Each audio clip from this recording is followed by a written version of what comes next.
Crimes passionnels, disparitions inquiétantes ou machinations diaboliques, percer les secrets des faits divers les plus marquants et plonger au cœur des affaires les plus étonnantes de l'histoire judiciaire. La découverte de la vérité ne tient parfois qu'à un fil. Bienvenue dans Chroniques criminelles. 31 décembre 2016, à Lagarde, près de Toulon. C'est soir de réveillon.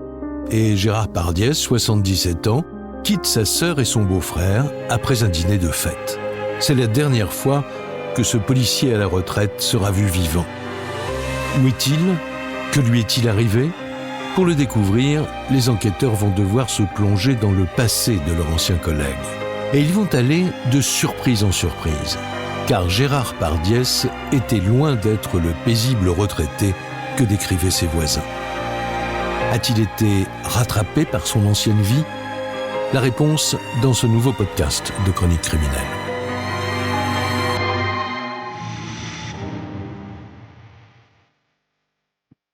Nous sommes le soir du 31 décembre 2016. Il est 21h à Lagarde, près de Toulon.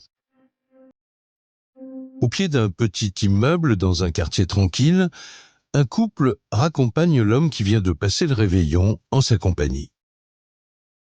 Les trois convives se souhaitent la bonne année et le couple rentre chez lui. Resté seul, le solide gaillard enfourche son vélo et s'enfonce dans la nuit.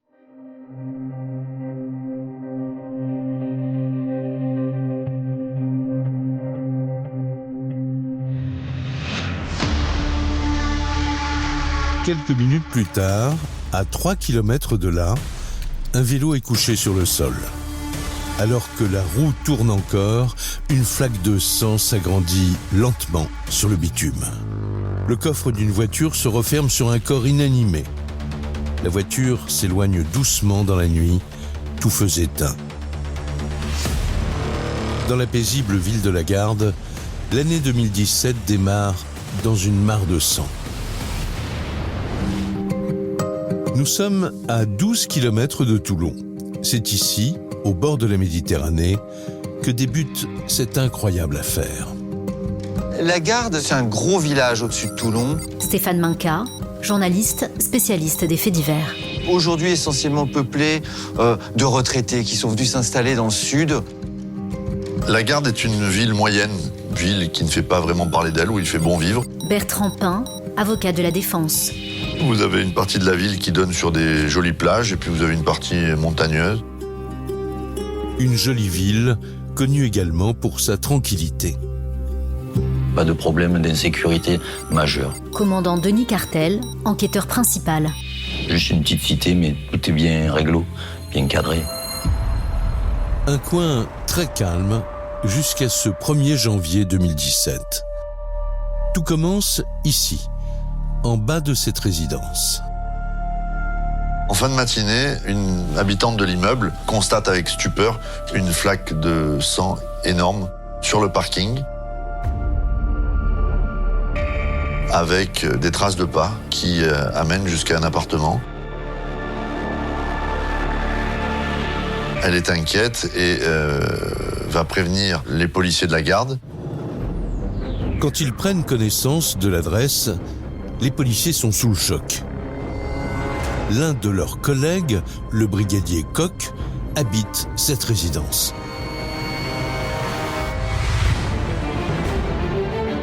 Immédiatement, ils se rendent sur place et découvrent des traces de pas ensanglantés qui mènent tout droit à l'appartement de leur collègue. Ma voisine, en fait, s'inquiète pour moi, en fait. Elle a peur qu'il me soit arrivé quelque chose. Brigadier Jean Koch, voisin de Gérard Pardiès. Les collègues interviennent sur les lieux, ils viennent prendre contact avec moi à mon domicile, ils tapent à ma porte. Je leur ouvre et donc je les rassure sur le fait que rien ne m'est arrivé, en fait. Le brigadier Koch se réveille de sa nuit car il a quitté son service à 5h du matin. Lorsque ses collègues lui expliquent ce qu'ils font là, il tombe des nues.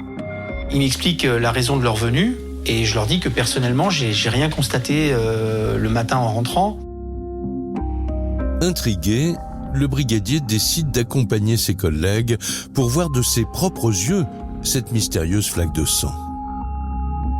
Le policier Koch descend en bas de l'immeuble et s'aperçoit que le matin du 1er, quand il rentre, il a terminé son service. Bernard Marchal, procureur de la République de Toulon.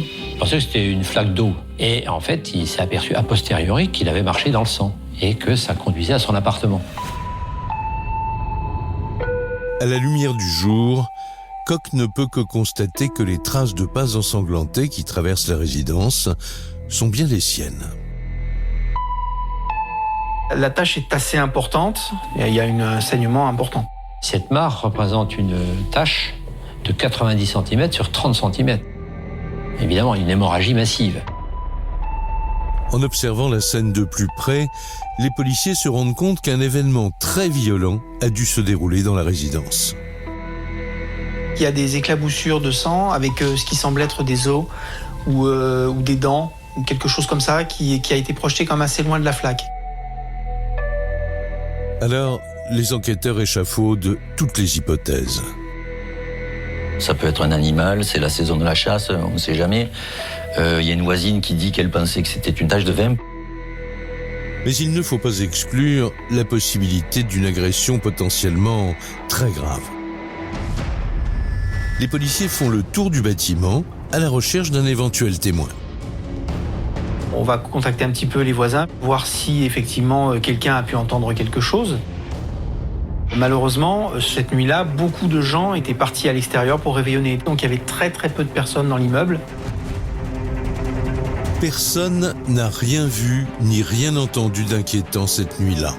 Les policiers décident donc de regagner le commissariat pour signaler l'incident.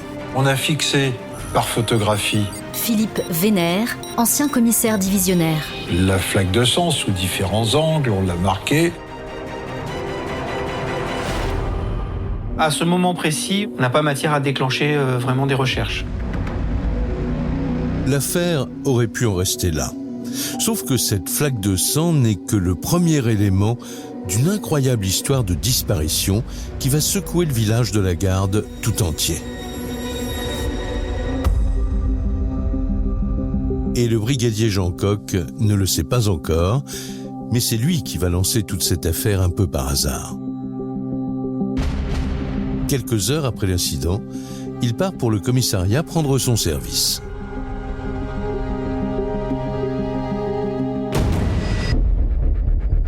Au même moment, au poste, un individu signale la disparition de son beau-frère, un certain Gérard Pardiès. Ce dernier habite la même résidence que Jean Koch. 17h, je prends mon service, je m'équipe et au bout d'une demi-heure, je suis appelé par le chef de poste qui me demande si je connais le nom Gérard Pardiès. Et je lui dis bien sûr que je le connais puisque c'est mon voisin. Et il me dit écoute, on a son beau-frère qui vient de signaler sa disparition. Ce dernier, d'habitude, quand il rentre de chez eux, leur donne un coup de fil pour leur dire « je suis bien arrivé » ou s'il ne le fait pas le soir même, généralement, le lendemain matin, il nous avise qu'il est bien rentré, que tout va bien. Et là, il ne l'a pas fait. Jean Koch est sous le choc. Gérard Pardiès, qui est son voisin, mais aussi son ami, s'est tout bonnement volatilisé. Le beau-frère s'est donné du mal, il a fait la tournée des hôpitaux, il a un petit peu tourné dans le quartier, et finalement, il vient de trouver la police et il déclare la disparition de son beau-frère. Le brigadier est inquiet car il est convaincu qu'il y a un lien entre les deux événements de la journée. C'est Jean Koch, le policier, qui va faire peut-être accélérer les choses puisqu'il va faire le lien entre ce qu'il a constaté au pied de sa résidence et l'information donnée par M. Bonfils. Donc Jean Koch va expliquer à ses collègues qu'il y a peut-être quelque chose de grave qui s'est passé la nuit précédente. Au commissariat, c'est l'effervescence. Cette affaire s'annonce peu commune. Alors les policiers de la Garde font appel à la Sûreté départementale de Toulon, un service spécialisé dans les enquêtes compliquées.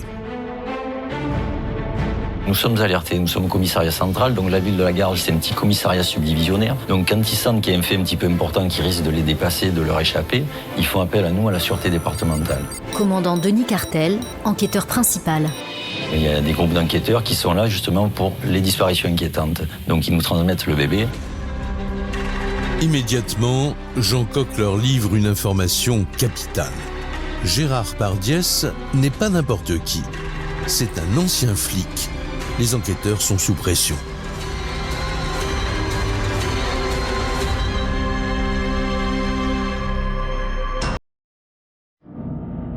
Alors c'est là où l'histoire devient belle parce que Gérard Pardiès a été policier.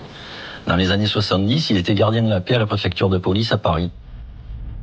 Un flic en activité ou en retraite qui disparaît, c'est une affaire toujours prise au sérieux. D'autant que Gérard Pardiès était un policier qui aimait l'action, un ancien militaire qui n'avait pas froid aux yeux. Aurait-il pu se trouver au mauvais endroit, au mauvais moment ? On peut supposer que dans le voisinage, il y a des gens mal intentionnés qui aient pu lui faire un sort, tout au moins l'agresser pour sa qualité d'ancien policier. Cette disparition sanglante serait-elle liée à son passé de policier ? Les enquêteurs sont loin d'imaginer qu'ils sont face à l'une des affaires les plus mystérieuses de la Côte d'Azur.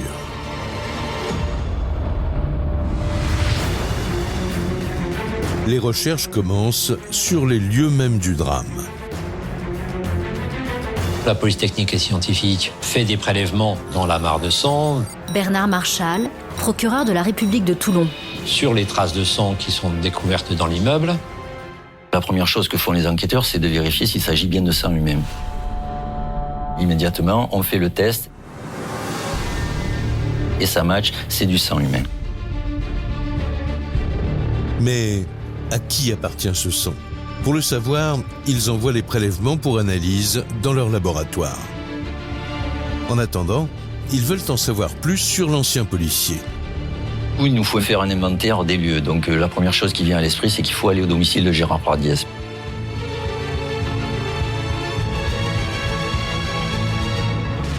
Et là, tout est bien rangé, tout est cosy.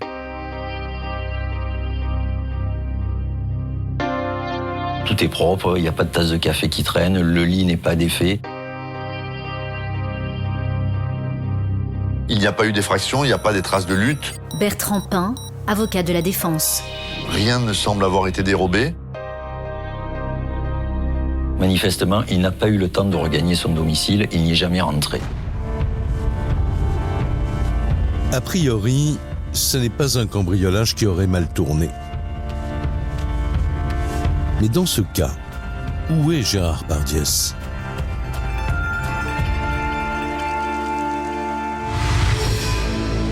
L'hypothèse d'une disparition volontaire est peu probable. Et les enquêteurs sont convaincus qu'ils ont affaire à quelque chose de très grave. Le sang, les lambeaux de chair humaine laissent à penser qu'il y a eu quand même un phénomène grave qui s'est produit. On aurait pu penser que rentrant à vélo le soir du jour de l'an, il ait eu une altercation avec un automobiliste. C'est pas le cas. C'est pas juste une percussion par une voiture, je tombe au sol. Non. Qu'est-il arrivé à Gérard Pardiès ? Et pourquoi s'est-il volatilisé ? Pour résoudre cette énigme, les enquêteurs veulent connaître les derniers déplacements de l'ancien policier juste avant sa disparition. Où se trouvait-il dans la journée du 31 ? Pour le savoir, les policiers disposent d'un élément concret, la téléphonie. Gérard Pardiès avait un téléphone et on géolocalise son téléphone. La dernière fois que son téléphone borne, il est 21h26 la nuit du 31 décembre et c'est à quelques centaines de mètres de son domicile. C'est très étrange de couper son portable comme ça, Stéphane Minca, journaliste spécialiste des faits divers. quasiment au milieu de nulle part, pas chez lui en plus. Et surtout, il ne le réactive pas. C'est-à-dire que depuis la veille 21h25, il n'y a plus de nouvelles. Cette information, qui pourrait paraître anodine, va s'avérer essentielle pour l'enquête. Car en apprenant ce détail, le brigadier Coq bondit de sa chaise.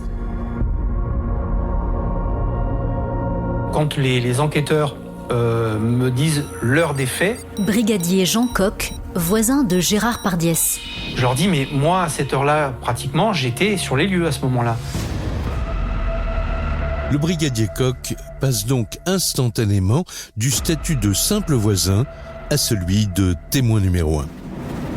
En décidant de l'entendre plus précisément, les policiers vont faire un bond en avant dans l'enquête, car son témoignage va tout changer. Le soir des faits, avant d'aller travailler, j'avais décidé d'aller passer un instant avec mon père et ma sœur. Et en arrivant chez mon père, je me rends compte que j'ai oublié mon bracelet-montre. Il va falloir que je reparte vite à la maison, récupérer mon bracelet-montre avant d'aller travailler. Et au moment où j'arrive dans ma résidence, en fait, je constate qu'un véhicule est stationné sur ma place. Sur le moment, je pense que c'est une Renault, une Peugeot, je peux pas le dire exactement. Il y a des détails qui m'ont marqué, notamment l'aspect du conducteur. Je vois une personne de grande taille, assez costaud, barbu. Je ne vois pas la plaque d'immatriculation. La seule chose que j'ai vue, c'est ce fameux véhicule qui quitte les lieux précipitamment. Et apparemment, phare éteint. Le mystère s'épaissit. Qui est le conducteur de cette Peugeot 405 ? Pourrait-il s'agir de l'agresseur de Gérard Pardiès ? C'est peut-être la personne ou qui surveillait, ou qui a fait une connerie, ou qui attendait, ou qui allait faire quelque chose. Les enquêteurs sentent qu'ils sont sur la bonne piste. Mais sans l'immatriculation de la voiture, la recherche est difficile. 24 heures après la disparition de Gérard Pardiès, la nouvelle a fait le tour du village de la Garde. L'émotion est à son comble car l'ancien policier était très populaire. C'est quelqu'un qui pose aucun problème, qui est sociable, accessible.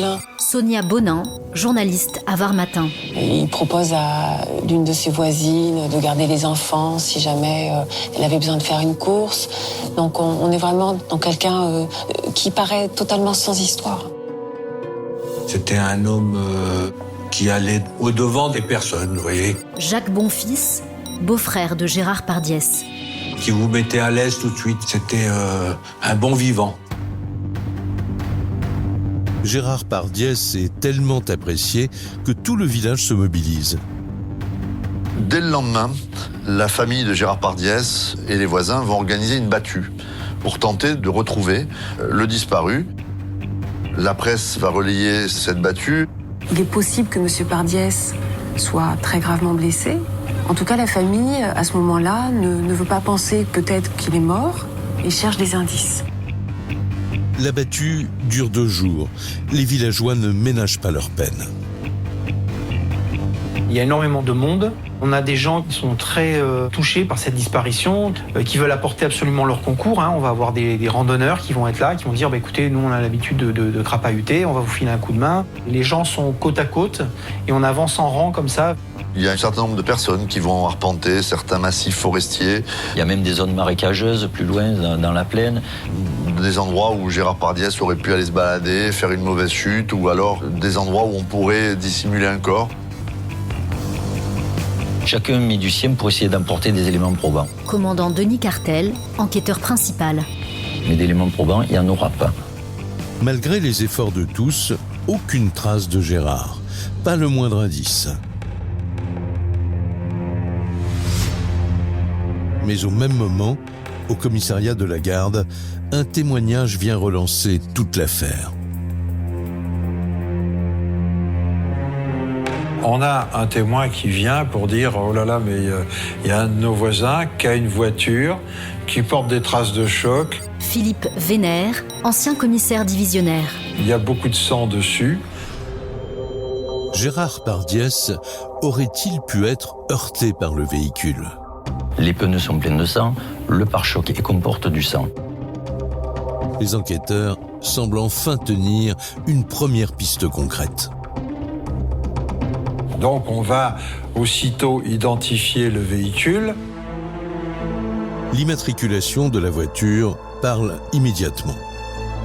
Son propriétaire est identifié, une équipe fonce chez lui. La voiture est garée en réalité devant le domicile de sa propriétaire. La propriétaire, qui elle-même va dire très calmement, hier soir, en rentrant chez moi, j'ai heurté un sanglier et ce sont les traces que vous avez sur la voiture. Les policiers sont sceptiques. Un accident de sanglier, c'est plutôt rare dans la région. Le seul moyen d'en avoir le cœur net, faire analyser le sang. Prélèvement de sang, analyse. C'est du sang animal, c'était bien un sanglier. Donc, exit ce témoin et cette piste qui s'ouvrait miraculeusement pour les policiers. En fait, on retourne à la case départ. Encore une fois, c'est l'impasse. Et les policiers disposent de peu d'éléments concrets. Aucun témoin direct, pas de victime, une description de voiture, mais pas d'immatriculation. Pour trouver de nouvelles pistes, les enquêteurs s'intéressent alors à la personnalité du disparu. Et en creusant un peu, ils vont aller de surprise en surprise.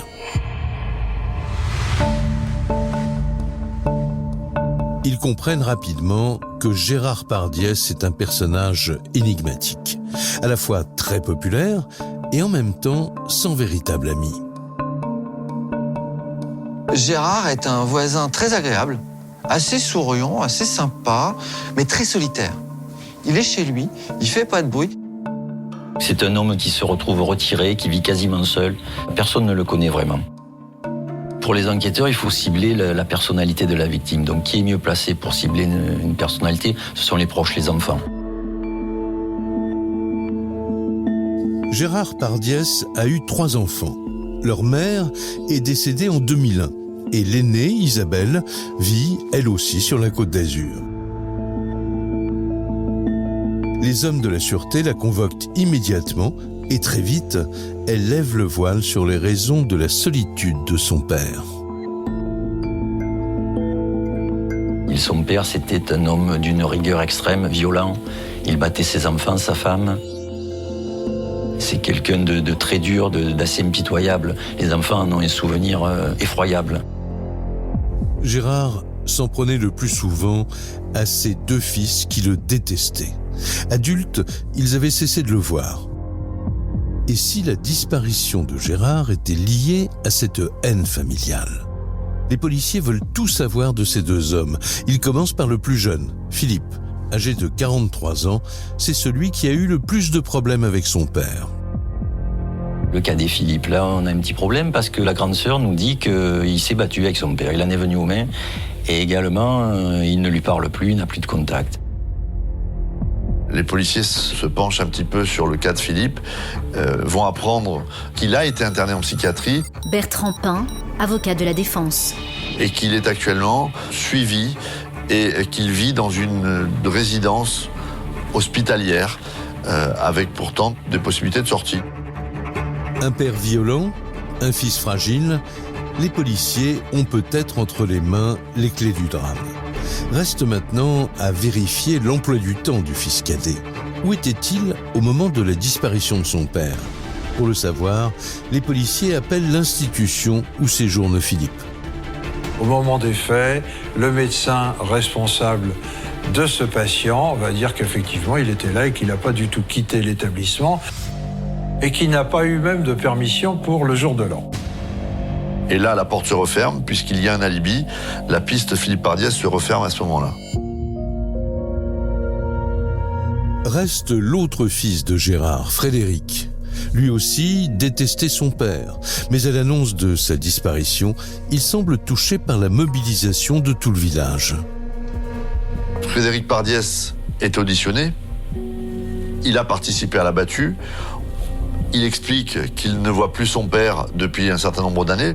Il est agent forestier. Aujourd'hui, il ne travaille plus. Sonia Bonin, journaliste à Var Matin. Il vit à Bormes-les-Mimosas dans un foyer. Frédéric a des gros problèmes relationnels avec son père.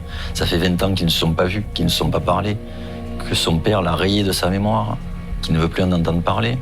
On l'interroge bien évidemment sur ce qu'il a pu faire le 31 décembre et il explique qu'il était à son domicile, qu'il n'a pas bougé de chez lui, qu'il a réveillonné tout seul. L'audition des 3 enfants de Gérard Pardiès est terminée. Et a priori, aucun d'entre eux ne semble suspect. D'autant plus que, face au seul élément concret détenu par la police, la réponse est toujours la même. Évidemment, la question est posée aux 3 de savoir s'ils ont une 405. Stéphane Minca, journaliste spécialiste des faits divers. Et les trois, ni eux, ni leur entourage, personne n'a une 405. Encore une fois, retour à la case départ. Pas de suspect et aucune trace de cette voiture aperçue la nuit du drame. 48 heures après sa disparition, l'affaire Pardies est de plus en plus mystérieuse. Ce qui intrigue vraiment les enquêteurs, c'est cette immense flaque de sang. Elle suggère une violence qui ne cadre pas avec la vie apparemment rangée de Gérard Pardies. Mais en remontant plus loin dans son parcours, il découvre que l'ancien policier cachait en fait un passé extrêmement sulfureux.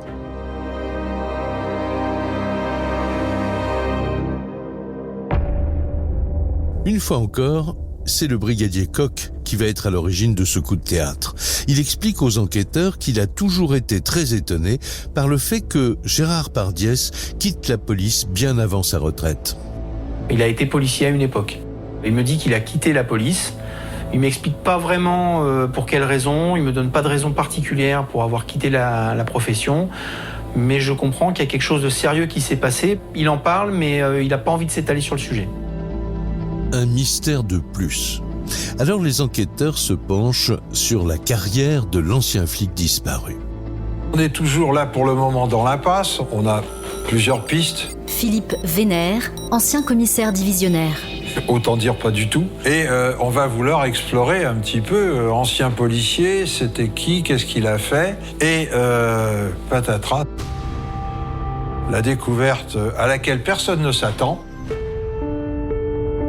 C'est en fouillant les archives policières que les enquêteurs mettent au jour un Gérard Pardies qu'ils n'auraient jamais imaginé. C'est un personnage assez incroyable qui se livre à eux. Gérard Pardies a été condamné bien longtemps auparavant, en 1975. Il a été condamné à de la réclusion criminelle à la suite d'une série de hold-up à la tête d'une bande qu'il dirigeait. Gérard Pardies, flic et voyou. Brigadier le jour, braqueur la nuit. Sa disparition aurait-elle un lien avec son ancienne activité de gangster? Les enquêteurs sont sous le choc. La particularité de cette bande, c'est qu'elle était composée de gardiens de la paix et des deux frères de Pardies. Et le gang Pardies est très gourmand. Dès le départ, ils enchaînent les attaques. Et c'est assez facile finalement parce que nous sommes en 71, il n'y a pas de sas, il n'y a pas de caméra et les caisses des banques, elles ont beaucoup d'argent. Des banques plus faciles à braquer qu'aujourd'hui, surtout pour des flics armés et très au courant des méthodes des gangsters. Le processus était toujours le même. L'un des membres de la bande rentrait, demandait un formulaire pour ouvrir un compte épargne. Ensuite, le deuxième passe au comptoir, il va demander un formulaire au guichetier, tout simplement pour l'écarter de l'endroit où il peut actionner la pédale d'alarme. Et à partir de là, ça c'était le rôle de Gérard Pardies, il sortait son arme de service, s'il vous plaît, il braquait gentiment. Et donc, il se faisait remettre les sommes qui étaient détenues par le caissier. Ils repartaient comme ils étaient venus. Les enquêteurs n'en reviennent pas. Pardies et sa bande réalisent en tout 7 braquages dans les années 70, tous de haut vol, sans jamais se faire repérer.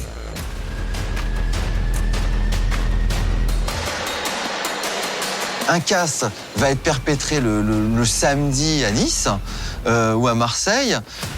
Gérard, il prend son Air France Nice-Paris le dimanche après-midi. Et il rentre à la caserne avec maman et les enfants. Et le lundi, il remet le képi et hop, à la circulation. Cette histoire dure 2 ans. 2 ans. Durant ces 2 ans, Pardies et sa bande raflent en tout plus d'1 300 000 francs, un magot qui va les mener à leur perte. C'est son frère qui va être son talon d'Achille finalement. Parce que son frère, avec qui il fait les castes dans le sud de la France, va finir par mener grand train. Il va se mettre à acheter des bagnoles, à flamber, etc. Et donc, on va aller voir ce frère Pardiès. On va finalement rentrer chez lui, faire une perquisition. Et là, bingo. On trouve 2 perruques. On va trouver une paire de lunettes de soleil à monture épaisse. On va trouver un bonnet de marin américain. Exactement tout ce qui a été décrit par plusieurs témoins concernant plusieurs braquages. Et donc, on est au mois de juillet 73. Les frères Pardiès sont inculpés et incarcérés. Toute la bande est mise sous les verrous. Gérard Pardiès écope alors d'une peine de 8 ans de prison.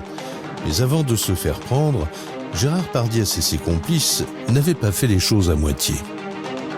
On considère que le butin total représente 1 300 000 francs de l'époque, ce qui, grosso modo, représente 1 200 000 euros d'aujourd'hui. Et ce butin, évidemment, on ne le retrouve pas. Les enquêteurs s'interrogent. Et si sa disparition était liée à ce magot qui n'a jamais refait surface? Cet incroyable scénario doit être vérifié. Tout de suite, on s'enflamme, notre imagination déborde et on se dit, est-ce que ce ne seraient pas des anciens complices ou des anciens comparses? Commandant Denis Cartel, enquêteur principal. Qui ont essayé de lui mettre la pression pour un éventuel magot caché. On peut se demander s'il n'y a pas eu une partie du butin dissimulée quelque part qui, Bertrand Pin, avocat de la défense. des années après, fait des envieux, fait des jaloux. Les policiers partent à la recherche du butin et des complices. Ils retrouvent la trace des hommes du gang Pardiès. Mais très vite, l'enthousiasme retombe. On déchante parce que manifestement, l'affaire est ancienne, il y a plus de 40 ans, la plupart sont morts. Encore un échec. Mais la déception sera de courte durée, car un nouvel élément va surgir.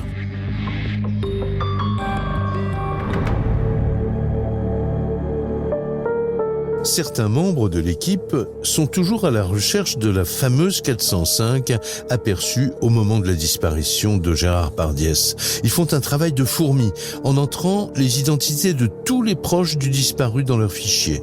Casier judiciaire, carte grise et enfin celui des plaintes. Et là, surprise. Un nom apparaît sur les écrans, celui d'une personne qu'ils ont déjà auditionnée dans ce dossier. On s'aperçoit qu'il y a un témoin qui n'a pas été très franc avec les enquêteurs, qui ne leur a pas dit toute la vérité. Celui qui n'a pas tout dit n'est pas n'importe qui. C'est Frédéric, l'un des fils de Gérard.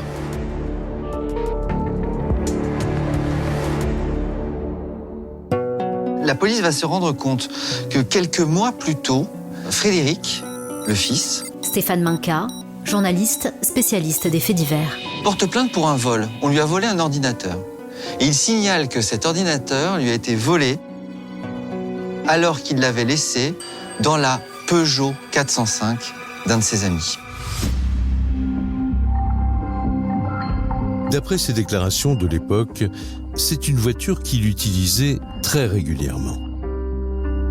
Et là, on retrouve une Peugeot 405, celle que Koch avait décrite. Donc c'est là que les policiers avaient acquis la certitude Bernard Marchal, procureur de la République de Toulon. qu'il conduisait une voiture et que cette voiture pouvait correspondre au signalement de la voiture vue par Koch le soir du crime. Contrairement à ce qu'il avait affirmé, Frédéric, le deuxième fils de Gérard, utilisait bien une Peugeot 405 grise. Alors pourquoi a-t-il menti ? Ce mensonge a-t-il un lien avec la disparition de son père ? L'enquête avance enfin. Les policiers se rendent immédiatement au domicile de Frédéric Pardiès à Bormes-les-Mimosas pour le questionner. Mais dès leur arrivée sur place, une surprise les attend. L'oiseau a quitté le nid. Lorsqu'ils arrivent sur place et qu'ils commencent à interroger certains témoins, ils apprennent dans un premier temps que Frédéric Pardiès est venu la veille dire au revoir à tous les habitants de ce foyer en expliquant qu'il allait partir à l'étranger, qu'il en avait marre, et il avait rendu les clés de son studio la veille au soir. Ce départ précipité, sans raison apparente, confirme les soupçons des policiers. Et pourquoi, du jour au lendemain, il décide subitement de rendre les clés de son studio et de partir. Les enquêteurs perquisitionnent alors le studio de Frédéric Pardiès. Et là, surprise.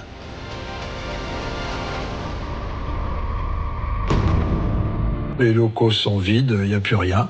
Frédéric Pardiès a disparu. Les hommes de la sûreté sont désormais certains d'être sur la bonne piste. Mais l'homme, s'il est rattrapé, pourrait être violent. Alors qu'ils sont en bas de l'immeuble en train d'échafauder un plan, un individu en scooter s'arrête près d'eux. Les policiers n'en croient pas leurs yeux. Et il se trouve que Frédéric Pardiès vient dire au revoir à ses amis Philippe Vénère, ancien commissaire divisionnaire. juste quand les policiers sont là. Et donc il est aussitôt appréhendé. Et là, les policiers vont lui dire « Vous ne nous avez pas dit toute la vérité. Vous nous avez dit ne pas posséder de 405, mais il semblerait que vous utilisiez une 405. » Et il dit « Ah bon, je ne veux pas parler parce que c'est pas la mienne. J'utilise très peu. Puisque c'est en fait un de mes amis. Il me la laisse. Mais vous savez, moi, je n'utilise pas. Moi, je roule en scooter tout le temps. » Les enquêteurs demandent à Frédéric où se trouve cette fameuse 405. Et sans opposer la moindre résistance, le suspect les accompagne jusqu'à une voiture garée à quelques dizaines de mètres. Il va tenter de noyer le poisson une première fois en les emmenant vers une épave. Et là, évidemment, il dit « Non, on te parle d'une voiture roulante. » Les policiers savent que ça n'est pas la voiture qu'ils recherchent. Mais ils sentent qu'ils sont près du but. Alors, ils changent de ton avec Frédéric. Et la mémoire lui revient soudain. Il nous dit « Mais j'en ai une autre. » Il a quasiment une doublette de cette voiture qui est sur un parking, qui est flambante et qui marche, et dont il se sert. Par magie, cette voiture qui a une trentaine d'années, elle est flambante neuve. La carrosserie est impeccable, les chromes sont polis, les roues sont nickel, l'intérieur, il sent bon la javel quand même. C'était un nettoyage en profondeur. Donc on a un petit doute. Frédéric aurait-il nettoyé sa voiture de fond en comble pour faire disparaître des indices? Et là, encore une fois, il se démonte pas, Frédéric. Il dit « C'est normal, je m'en vais. J'ai de temps en temps utilisé la voiture de mon pote. C'est plutôt gentil de ma part de lui rendre le plus propre possible. » Évidemment, les policiers ne se contentent pas de ces explications. Les collègues de l'identité judiciaire sautent quand même sur l'occasion, le Boostar ou le Luminol. Il y a des prélèvements qui sont faits, une trentaine de prélèvements à l'intérieur du véhicule.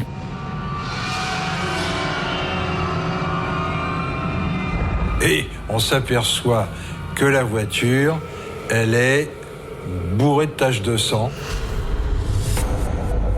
S'agit-il du sang de Gérard Pardiès? En attendant les analyses, Frédéric est interpellé. Nous sommes le 6 janvier, Frédéric Pardiès est alors placé en garde à vue. Et pendant ce placement en garde à vue, les expertises s'enchaînent concernant le véhicule. Bertrand Pin, avocat de la défense. Des comparaisons entre l'ADN de Gérard Pardiès, le sang qui a pu être retrouvé au sol et éventuellement des traces qui pourraient être découvertes dans le véhicule. Mais Frédéric, lui, clame son innocence. Il va, pendant plusieurs heures, maintenir sa version des faits. Il va maintenir qu'il n'a rien à voir, qu'il se déplace en scooter et qu'il ne voit pas pourquoi il y a le sang. Il ne s'explique pas, il répond à côté, il reste très évasif. Commandant Denis Cartel, enquêteur principal. Il dit que le soir des faits où son père a disparu se trouvait à Marseille. Cette première journée de garde à vue est très frustrante pour les enquêteurs, car le suspect ne livre rien. On se pose des questions, on se dit, mais est-ce qu'il est sain d'esprit? Est-ce qu'il se fout de nous? Est-ce qu'il nous mène en bateau? Est-ce qu'il a prévu un scénario? Il n'est pas crédible, on sent qu'il improvise sur le moment. Mais tandis que Frédéric se mure dans le silence, les hommes de la police scientifique ne perdent pas leur temps. Et les prélèvements commencent à parler. L'ADN qui avait été récolté, il ne faut que quelques heures pour s'apercevoir que ça match. Le sang qu'on arrive à identifier, c'est bien celui de Gérard Pardiès. Ce qui prouve que le corps de M. Pardiès a été transporté dans la 405. Frédéric, qui nie tout en bloc depuis 24 heures, est acculé. Lorsque les policiers lui annoncent le résultat des analyses, le suspect change de version. Et là, au bout d'un moment, il a un petit flou dans sa tête, il jette la tête en arrière et il y a quelque chose qui se passe. Il dit, bon écoutez, je vais vous parler. Mais je veux que vous soyez tous là autour de moi, tous les enquêteurs. Il demande à ce qu'il y ait un petit auditoire. Il se met en scène, il se met en situation. Il a son petit moment de gloire, on le ressent comme ça. Et là, il passe des aveux ininterrompus. Bernard Marchal, procureur de la République de Toulon. Les policiers le laissent parler pendant une petite heure. C'est parfois inaudible parce que pendant qu'il parle, il pleure beaucoup. On a un mélange d'amour et de haine, hein, c'est ce qui va ressortir de ses déclarations. Et là, il nous dit, bon ben c'est moi. J'ai tué mon père. Donc, grand silence. C'est la stupeur. Les enquêteurs retiennent leur souffle. Ils vont enfin savoir ce qui s'est passé cette nuit-là. Il va dans un premier temps raconter qu'il s'agissait d'une bagarre entre lui et son père et qui a mal tourné. Stéphane Minca, journaliste, spécialiste des faits divers. Pour l'étayer, il va raconter l'état de ses relations avec son père. Devant les policiers, ce solide gaillard de 47 ans fond en larmes. Il explique qu'au moment des fêtes, il recherchait juste un peu d'affection de la part de son père. Il était même déjà venu le voir le soir de Noël, une semaine avant le drame. Le 24 décembre, il se rend chez son père pour essayer de renouer des liens. Et Frédéric Pardiès va malheureusement recevoir une fin de non-recevoir de son père qui lui dit « Dégage », ce sont ses mots « Dégage, je ne veux pas te voir ». C'est terrible pour Frédéric, qui explique avoir attendu ces retrouvailles depuis des années. Quelques jours après cette première déception, il veut croire encore que lui et son père peuvent se retrouver. Alors il va tenter sa chance le soir du réveillon. Il y retourne le 31 décembre. Il se dit ça peut pas s'arrêter comme ça. Je veux pouvoir parler à mon père, je veux qu'il m'écoute, je veux qu'il puisse entendre ce que j'ai à lui dire. Mais la discussion va virer au drame. Et il nous donne des éléments, effectivement, le soir du jour de l'an, j'attendais mon père.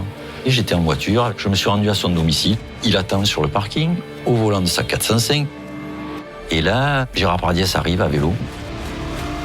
Il l'apostrophe, il l'appelle, il l'interpelle. Le père ne réagit pas et celui-ci descend de son vélo. Frédéric Pardiès dit « Maintenant, il faut qu'on parle ». Son père l'envoie bouler. Ça monte de part et d'autre. Et Frédéric Pardiès essaie d'attraper son père et son père le pousse. Frédéric Pardiès va expliquer aux enquêteurs que c'est le geste de trop et que ce geste-là, brutal de la part du père, déclenche en lui une fureur extrême et qu'il va commencer à porter des coups à son père. Et il dit j'enchaînais. La scène dure. Et on peut imaginer qu'elle a été très violente. Repensons à la flaque de sang que le père a laissée. Les deux hommes tombent au sol. Et Frédéric Pardiès va expliquer avoir porté un certain nombre de coups, des coups de poing, des coups de genoux. Et également avoir frappé la tête de son père au sol.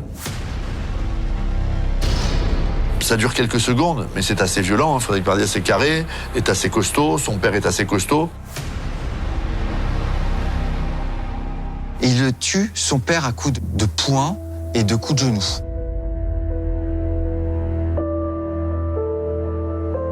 Dans cette version, Frédéric plaide le coup de folie sans aucune préméditation. Mais pour savoir s'il dit vrai, encore faudrait-il pouvoir examiner le corps. Et quand les policiers lui posent la question, il refuse, et il dit bien « je refuse », de dire où j'ai fait disparaître le corps.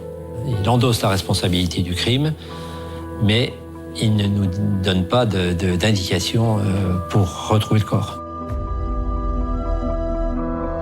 Il a des expressions un petit peu curieuses. Je l'ai renvoyé au néant ou quelque chose comme ça. Sous-entendu, quel que soit le lieu où se trouve le corps, peu importe. Il a disparu et j'en suis le responsable.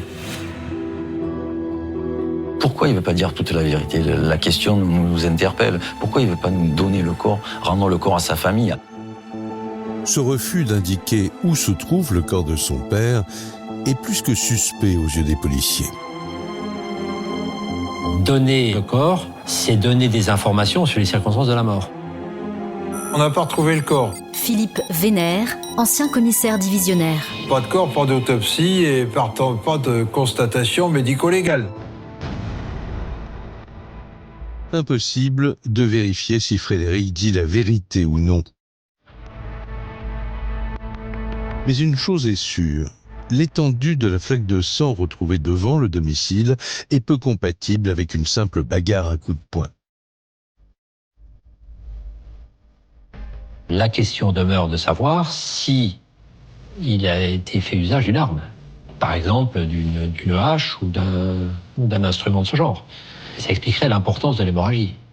Vu les épanchements sanguins, on pourrait tout aussi bien penser qu'il avait un objet contondant dans les mains, une trite, une matraque, une barre de fer, ce qu'on veut, et que le caractère spontané de l'agression l'est beaucoup moins. Et pour poursuivre le raisonnement, si on vient à un rendez-vous, renouer le contact avec un père avec une arme... Bernard Marchal, procureur de la République de Toulon. Et le véhicule d'une tierce personne, ça ressemble beaucoup à de la préméditation. Frédéric est placé en détention. Mais une fois encore, l'affaire va connaître un rebondissement.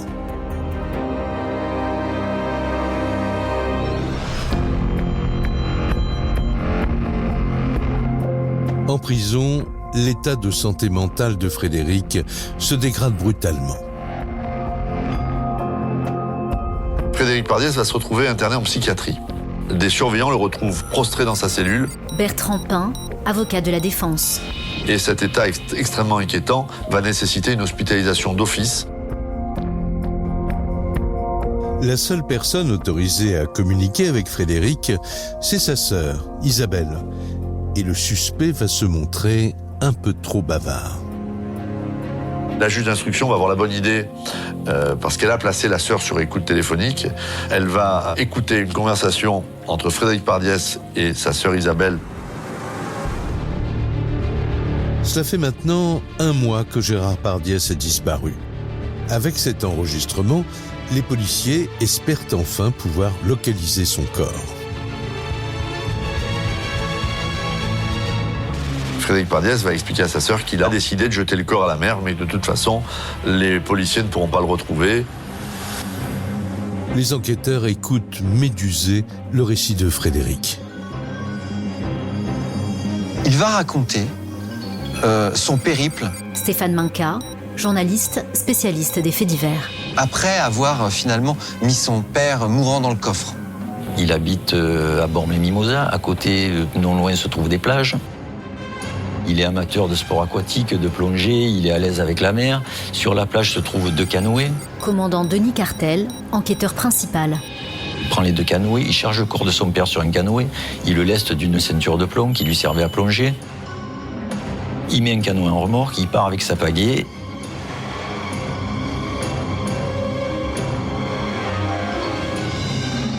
Et arrivé au milieu de la rade, et il s'aborde le canoë sur l'intérieur duquel se trouve son père et le fait couler par le fond. J'ai rendu papa à la Méditerranée. Une explication un peu trop simple.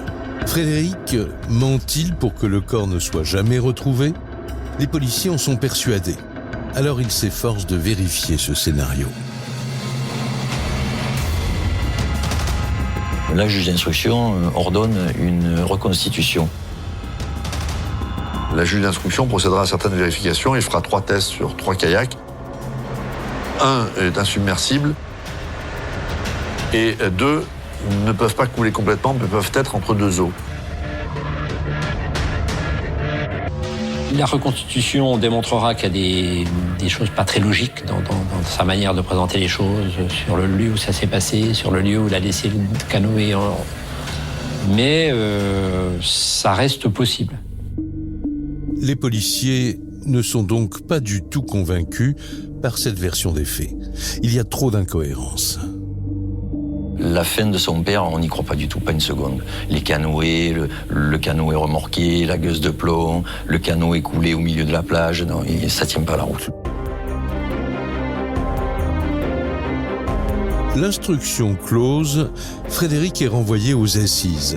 Faute d'éléments tangibles, il est jugé pour meurtre sans préméditation. La défense, de son côté, plaide le coup de folie.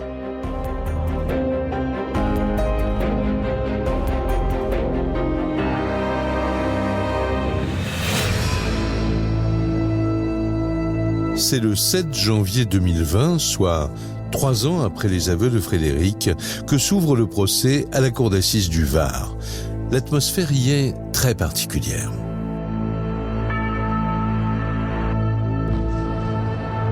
L'ambiance au procès, elle est lourde. Brigadier Jean Coq, voisin de Gérard Pardiès. Très peu de monde dans la salle. Principalement des journalistes où il y a peut-être 1 ou 2 curieux. On a Frédéric Pardiès qui est seul. On n'a personne sur le banc des parties civiles parce que sa sœur a écrit quelques jours avant le procès pour dire « Je viendrai témoigner, mais je ne veux pas enfoncer mon frère ». Et vous avez un quasi huis clos. La stratégie de la défense est claire. Transformer la victime en accusée. Pendant 2 jours, les jurés vont écouter le récit de l'enfance de Frédéric et le portrait de Gérard Pardiès. Non seulement celui d'un ancien gangster, mais aussi celui d'un homme violent avec sa famille. Vous avez dans le box quelqu'un qui va être décrit tout au long de ce procès comme quelqu'un d'assez sympa. Bertrand Pin, avocat de la défense. Qui a tué quelqu'un qui, lui, était un policier, mais policier qu'on avait pour braquage. Donc on a l'impression que dans le box, il y a le méchant, mais qui est un gentil, et celui qui est décédé, c'est un gentil, mais qui était en réalité un méchant. La cour écoute très attentivement cette plaidoirie et semble touchée par la détresse de Frédéric. Mais l'absence de corps laisse planer un doute sur la préméditation, car il est impossible de savoir exactement comment Gérard a été tué. Ce doute profitera-t-il à l'accusé ?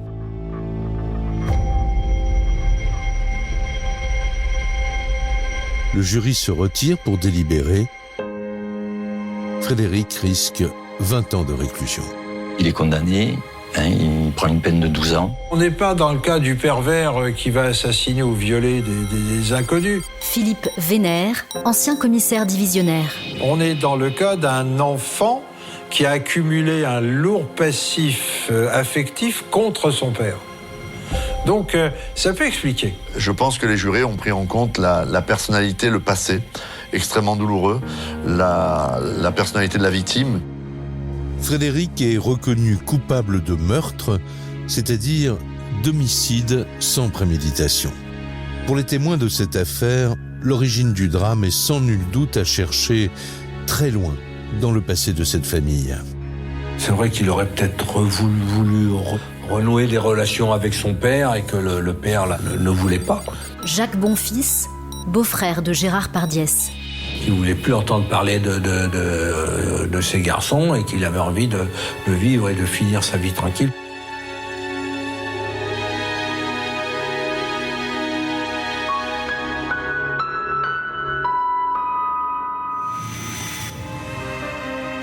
Vous venez d'écouter Chronique criminelle. Si l'épisode vous a plu, n'hésitez pas à mettre des étoiles, à commenter ou à vous abonner sur votre plateforme d'écoute préférée. Et retrouvez dès la semaine prochaine un nouvel épisode de Chronique criminelle.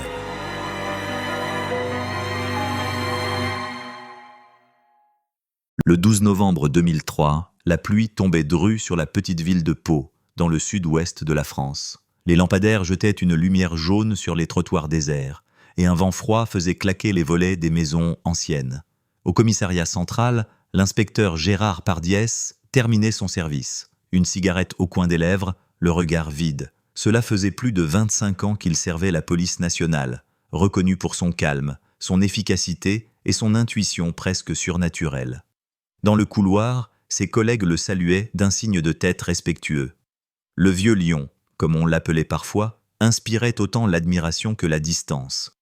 Derrière ses lunettes épaisses, on disait qu'il cachait tout un monde de secrets. Ce soir-là, il rentra chez lui, dans une petite maison isolée à l'orée de la forêt. Sa femme, Mireille, préparait un pot-au-feu. « Tu rentres tard », lança-t-elle d'une voix lasse. Il hocha simplement la tête. Le silence s'installa, lourd, presque étouffant. Depuis la mort de leur fille unique, 15 ans plus tôt, le couple vivait dans une cohabitation mécanique. Rien ne semblait plus les unir, sinon la mémoire d'une tragédie jamais surmontée. Gérard monta à l'étage, s'assit dans son bureau et ouvrit un tiroir verrouillé. À l'intérieur, un vieux carnet noir, quelques photographies et une clé rouillée. Il resta là, immobile, les doigts tremblants sur la couverture usée. Puis il ferma brusquement le tiroir et éteignit la lumière. Le lendemain matin, la ville s'éveilla avec une nouvelle qui fit l'effet d'une bombe. Le corps d'un homme avait été découvert dans un champ, à quelques kilomètres de là. L'identité ne tarda pas à être confirmée. Alain Mézières, ancien agent immobilier, connu pour ses affaires douteuses. L'enquête fut confiée à Gérard Pardiès lui-même. Le capitaine Bourdet, son supérieur, le convoqua dans son bureau. « Pardiès, tu connais le coin mieux que quiconque. C'est peut-être une histoire de règlement de compte, mais je veux que tu creuses. Et vite. » Gérard acquiesça sans un mot. Il prit sa voiture, traversa la campagne détrempée et rejoignit le lieu du crime. Le corps gisait à demi couvert de boue, le visage méconnaissable, les mains liées derrière le dos. Un sac plastique partiellement fondu recouvrait la tête. Les techniciens s'affairaient autour, méthodiques. Pardiès observa en silence, puis fit signe à un jeune collègue. « Laisse-moi 2 minutes seul. » Il se pencha, examina le sol, toucha la terre humide. Un détail attira son attention. Une empreinte partielle de chaussure plus petite que celle d'un homme adulte, peut-être une femme. Il nota mentalement, mais ne dit rien. En se relevant, il sentit une étrange chaleur dans sa poitrine, un sentiment qu'il n'avait pas éprouvé depuis longtemps, une forme d'excitation. L'enquête promettait d'être complexe, et il aimait ça. Dans l'après-midi, il interrogea les proches de la victime. Mézières, divorcé depuis 5 ans, vivait seul. Son ex-femme, Claudine, parla d'un homme colérique, violent, obsédé par l'argent. Il avait des dettes, des menaces, des fréquentations pas nettes, dit-elle en fixant le vide. Une voisine mentionna avoir entendu un moteur de voiture vers minuit, la nuit du meurtre. Rien de plus.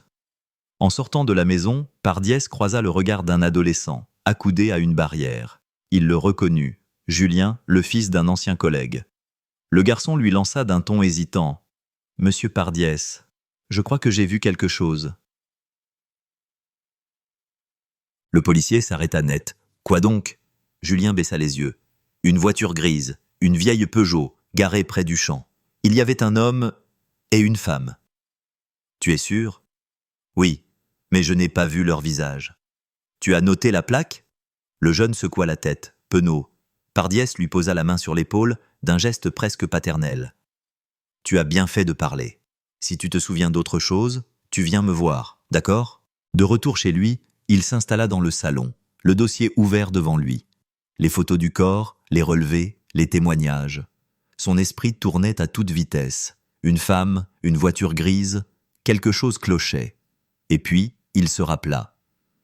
Mézières avait été cité, 2 ans auparavant, dans une affaire de corruption impliquant un policier. Un nom qu'on avait rapidement effacé du dossier, Gérard Pardiès. Le soir, il ne mangea pas. Il s'enferma dans son bureau et ressortit le carnet noir. À la première page, quelques notes écrites d'une main nerveuse. Dossier Mézières, classé. Danger. Silence obligatoire. Le sang se retira de son visage. Il se leva brusquement, alla jusqu'à la fenêtre. Dehors, la pluie recommençait à tomber. Un instant, il crut voir une silhouette près du portail. Une femme, vêtue d'un imperméable clair. Quand il cligna des yeux, elle avait disparu. Les jours suivants, la tension monta. Les médias s'emparèrent de l'affaire. Meurtre brutal à Pau. La police sur une piste interne, titrait déjà un quotidien. Le capitaine Bourdet appela Pardiès dans son bureau. « Gérard, tu fais l'objet d'une rumeur. Certains disent que tu connaissais la victime. » Qui est-ce qui dit Pardiès resta impassible. « Des rumeurs, capitaine, rien de plus. » Mais le regard du supérieur resta dur. « Alors fais vite pour laver ton nom, et surtout, ne me cache rien. » L'enquête prit un tournant inattendu quand le laboratoire confirma la présence d'empreintes féminines sur le sac plastique. Elles ne correspondaient à aucune personne enregistrée dans les fichiers, mais l'ADN trouvé sur un mégot près du corps, elle, appartenait à Mireille Pardiès. Le choc fut immédiat. Gérard resta figé, incapable de parler. Chez lui, il la confronta. « Mireille, pourquoi ton ADN sur cette scène ?» Elle le regarda longuement, les yeux pleins d'une colère contenue. « Parce que j'y suis allé, parce que je voulais voir. » « Voir quoi ? » ?»« Ce que tu avais fait. » Il sentit un frisson glacé lui parcourir l'échine. « Tu crois que j'ai tué cet homme ?» Elle éclata d'un rire amer. « Tu crois que je n'ai jamais su ce que tu as fait pour cacher tes affaires, pour racheter ce silence qu'on t'a imposé ? Tu étais flic, Gérard, pas Dieu. » Il resta muet. Dans sa tête, tout se brouillait. L'enquête, le passé, la mort de leur fille. Tout semblait se rejoindre, comme si le meurtre de Mézières n'était que le miroir d'une faute plus ancienne. Le soir même, Gérard retourna sur la scène du crime, seul. La lune éclairait le champ d'une lumière blafarde. Il marcha lentement, cherchant. Quoi, au juste ? Peut-être un indice qu'il aurait négligé, peut-être une forme d'absolution. Soudain, il entendit un bruit derrière lui, un craquement, un souffle. Il se retourna. Personne. Mais sur le sol, un objet brillait faiblement. Une montre. Il la ramassa. C'était la sienne. La montre brillait dans la lumière froide de la lune, couverte de boue séchée. Gérard Pardiès resta immobile, le souffle court. Impossible. Il l'avait perdue depuis plusieurs semaines, pensait-il. Était-ce un hasard ? Une provocation ?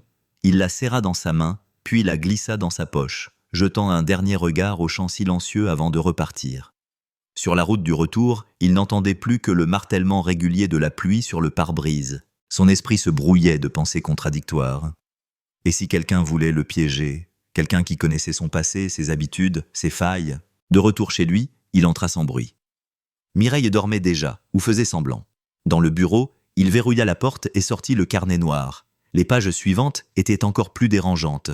Des noms, des initiales, des lieux. AM figurait 3 fois, encerclé au stylo rouge. Alain Mézières. Et juste en dessous, une phrase. Ce qui commence dans le silence se termine dans le sang. Pardiès sentit une sueur glacée couler dans son dos. Ce carnet, il l'avait rédigé lui-même, à l'époque où il enquêtait sur la corruption au sein du commissariat. Mais certains passages, il ne se souvenait même pas les avoir écrits. Il prit une profonde inspiration, referma le carnet et alluma une cigarette. Le goût âcre du tabac lui brûla la gorge, mais il ne s'en soucia pas. Il devait comprendre. Le lendemain matin, il se présenta au commissariat plus tôt que d'habitude. Le jeune lieutenant Delmas, son adjoint, l'attendait déjà. « Chef, j'ai vérifié les caméras de la route départementale. On a bien une voiture grise, immatriculée dans le Gers, qui passe vers 00h42, la nuit du meurtre. On distingue 2 silhouettes. Des visages ? Non, trop sombre. Mais la plaque correspond à un véhicule appartenant à une certaine Anne Vérac. Vérac ? Le nom résonna en lui. Il connaissait cette femme, ancienne témoin dans une affaire de vol à main armée en 1999, où Pardiès lui-même avait témoigné pour la défense. Elle avait disparu peu après le procès, sans laisser de traces.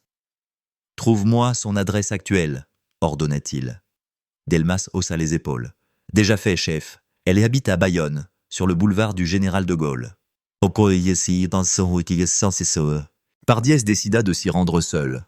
Sur la route, les souvenirs revenaient par vagues. Anne Vérac, brune, fine, nerveuse, au regard fuyant.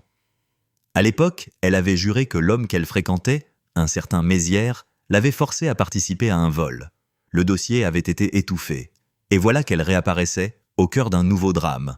L'immeuble de Bayonne était banal, gris, sans charme. Il sonna à la porte. Une voix féminine répondit, méfiante. « Qui est-ce » ?« Police, Gérard Pardiès. » Un silence. Puis le cliquetis d'une chaîne qu'on retire. La porte s'ouvrit à demi. une femme d'une 40aine d'années, les traits tirés, le regard dur. « Je savais que vous viendriez. » « Vous saviez pourquoi ? Parce qu'il est mort, et parce que vous êtes comme lui. » Elle lui fit signe d'entrer. L'appartement sentait le café froid et la peur. Sur la table, des photos étalées. Mézières, plus jeune, avec elle. Pardiès sentit sa gorge se serrer. « Vous étiez encore en contact avec lui ? » ?»« Non, pas depuis des années, mais il me suivait. Il m'appelait, il me menaçait. Je savais qu'un jour il paierait. Vous insinuez que quelqu'un l'a tué pour vous ? » Elle soutint son regard. « Pas moi. Mais quelqu'un qui savait ce qu'il m'avait fait. Quelqu'un de proche de vous. » Il sentit son cœur battre plus fort. « Qu'est-ce que vous voulez dire ?» Elle sortit une enveloppe et la posa sur la table. « Regardez. » À l'intérieur, des photos. Pardiès, devant sa maison, photographiée de loin. Il me les a envoyées il y a 3 semaines. Il disait « Regarde ton sauveur, ton héros. Il n'a pas changé. » Pourquoi me montrer ça ? Parce qu'il voulait vous faire tomber. Et parce que maintenant, il est mort. Gérard resta silencieux un moment, puis demanda « Vous savez qui était avec lui cette nuit-là » Anne hocha la tête. « Une femme, pas moi, une autre, blonde. Il l'appelait Mireille. » « Ah si. » Il sentit le sol se dérober sous ses pieds. Il se leva brusquement, sans un mot, et quitta l'appartement. La route du retour se fit dans un brouillard mental. Sa femme, impliquée. Mais pourquoi ? Était-ce une vengeance ? Un accident ? Ou pire, un complot contre lui ? Au commissariat, les choses s'envenimaient. Le capitaine Bourdet l'attendait, le visage fermé. « Gérard, on doit te retirer l'enquête. »« Pardon ? Il y a conflit d'intérêts. Ta femme est suspecte. On t'a laissé un peu de marge, mais là c'est terminé. L'affaire passe à la section criminelle de Bordeaux. » Pardiès resta debout, sans bouger. « Et si je refuse ? Ce n'est pas une option. » Il sortit sans un mot, pris dans une colère froide. On voulait le faire taire, encore une fois. Comme en 1990, quand il avait dénoncé des collègues corrompus et qu'on avait classé l'affaire. Comme en 1995, quand sa fille était morte dans des circonstances jamais élucidées. À chaque fois, le silence. Et maintenant, ce silence revenait, plus menaçant que jamais. Le soir, il décida d'affronter Mireille. Elle l'attendait dans le salon, comme si elle savait. « Ils m'ont appelé au commissariat, » dit-elle calmement. « Ils m'ont demandé si je connaissais Alain Mézières. J'ai dit la vérité. » « La vérité ? Oui, que c'est lui qui a tué notre fille. » Les mots tombèrent comme une gifle. « Quoi ?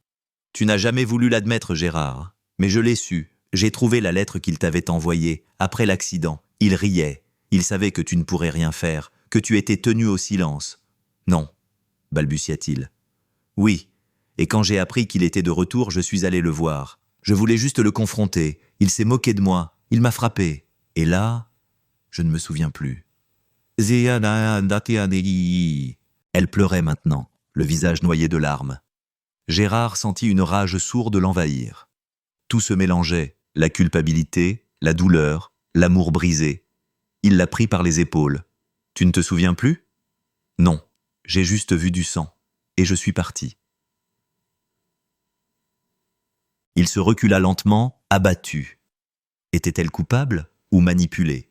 Il comprit soudain qu'il n'avait plus confiance en personne, pas même en lui. Il se leva, enfila son manteau et sortit dans la nuit. La pluie avait cessé. Dans la ruelle, une voiture grise l'attendait, phares éteints. Il s'en approcha, main sur son arme. La portière s'ouvrit doucement. À l'intérieur, le lieutenant Delmas. « Chef, faut qu'on parle. Qu'est-ce que tu fais ici ? » « C'est à propos du dossier Mézières. J'ai fouillé les archives. J'ai trouvé un rapport jamais validé, signé de votre main. » « Quel rapport ? » « Celui qui dit que vous étiez présent sur les lieux d'un autre crime, en 1995. » Gérard resta figé. 1995, l'année où sa fille était morte. « Qu'est-ce que tu racontes, Delmas ? Regardez. » Il tendit une feuille jaunie. En bas, une signature, la sienne. Et un lieu, Forêt de Long, 12 mars 1995. Ce soir-là, vous avez été aperçu près du ravin, et c'est là qu'on a retrouvé votre fille. Un silence absolu tomba entre eux. « C'est faux, » murmura-t-il enfin. « Peut-être, mais quelqu'un veut vous faire porter tout ça. » Delmas sortit une enveloppe de sa veste. Et ce quelqu'un, c'est peut-être plus proche que vous ne le croyez. Il ouvrit. À l'intérieur, une photo récente. Gérard, dans le champ du meurtre, tenant sa propre montre dans la main, datée du lendemain du crime. Impossible. Delmas leva les yeux. On a tous nos secrets, chef, mais certains finissent par remonter. Le moteur tournait encore lorsque Delmas ferma la portière et s'éloigna, laissant Pardiès seul avec la photo. La pluie recommençait à tomber, fine, presque invisible, comme un voile. Il observa longuement l'image, ses doigts tremblant légèrement. Il s'y voyait distinctement, debout dans le champ, sa montre à la main, la même qu'il venait de retrouver la veille. Datée, horodatée, impossible. On le suivait, on le piégeait, méthodiquement. Il pensa à la photo d'Anne Vérac, à Mireille, à ce carnet noir rempli de mots qu'il ne se souvenait pas avoir écrits. Quelqu'un reconstituait son passé pour le détruire. Il alluma une cigarette, inspira profondément et regarda au loin. L'horloge du clocher de la petite église sonna 3 fois. 3 heures du matin. Il ne pouvait pas rentrer. Pas maintenant. Il prit la route de la vieille maison forestière, celle où il allait parfois, seul, depuis des années. C'était son refuge, son secret. Là-bas, il gardait tout ce qu'il n'avait jamais osé jeter. Dossiers d'anciennes affaires, coupures de journaux, cassettes d'interrogatoire. Et surtout, des fragments de souvenirs qu'il n'avait jamais vraiment compris. Arrivé sur place, il entra sans allumer la lumière. L'odeur de poussière et d'humidité lui sauta au visage. Il posa la photo sur la table, ouvrit une armoire métallique et en sortit une boîte étiquetée « Affaire Ruisseau, 1995 ». Les documents étaient en vrac, tachés de café et de temps. Il feuilleta rapidement. Le rapport du 12 mars. Découverte du corps de Julie Pardiès, 8 ans, au pied du ravin. Hypothèse accidentelle, absence de traces de lutte. Mais derrière la copie officielle, il retrouva une autre version, non signée. Celle-là évoquait des marques sur les poignets, une trace de pas d'homme, une empreinte partielle sur un foulard, et un nom griffonné au crayon, A. Mézières. Gérard sentit un vertige. Il n'avait jamais vu cette version. On l'avait effacée du dossier. Mézières avait été présent ce jour-là. Mais pourquoi? Que faisait-il dans cette forêt? Et surtout, pourquoi Mireille n'avait-elle rien dit? Un bruit sec le fit sursauter. Une silhouette venait de passer devant la fenêtre. Il éteignit aussitôt la lampe de poche, dégaina son arme et s'approcha en silence. La porte grinça doucement. Personne. Juste la pluie et le vent. Mais sur le capot de sa voiture, une feuille était posée, trempée. Il la prit. Une photo encore. Cette fois, c'était lui, enfant, avec son père. Un gendarme, dans le même uniforme que celui qu'il avait porté des années plus tard. Derrière, quelques mots écrits à la main. Les chiens ressemblent toujours à leur maître. Il sentit sa gorge se nouer. Qui pouvait écrire ça? Quelqu'un qui connaissait son histoire familiale. Son père, mort en 1978, dans des circonstances troubles, officiellement un suicide après une bavure jamais reconnue. Il n'avait jamais parlé de cette blessure, même à Mireille, et voilà qu'on fouillait jusque-là. Au matin, Pardiès retourna discrètement en ville. Il savait qu'il était surveillé, mais il devait revoir Delmas. Il le trouva au café du coin, attablé, le visage fermé. « Il faut qu'on parle », dit-il en s'asseyant. Delmas hésita. « Vous devriez pas être ici. On m'a ordonné de plus vous voir. Tu crois encore aux ordres? Tu penses qu'on cherche la vérité? Non.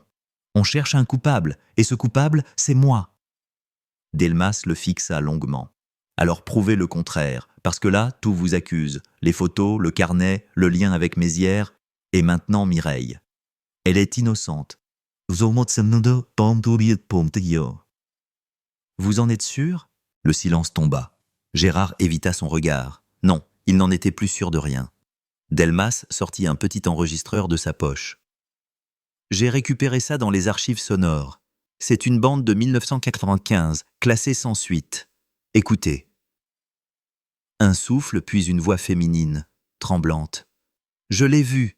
Il l'a poussé. Je vous jure qu'il l'a poussé. » Qui ça?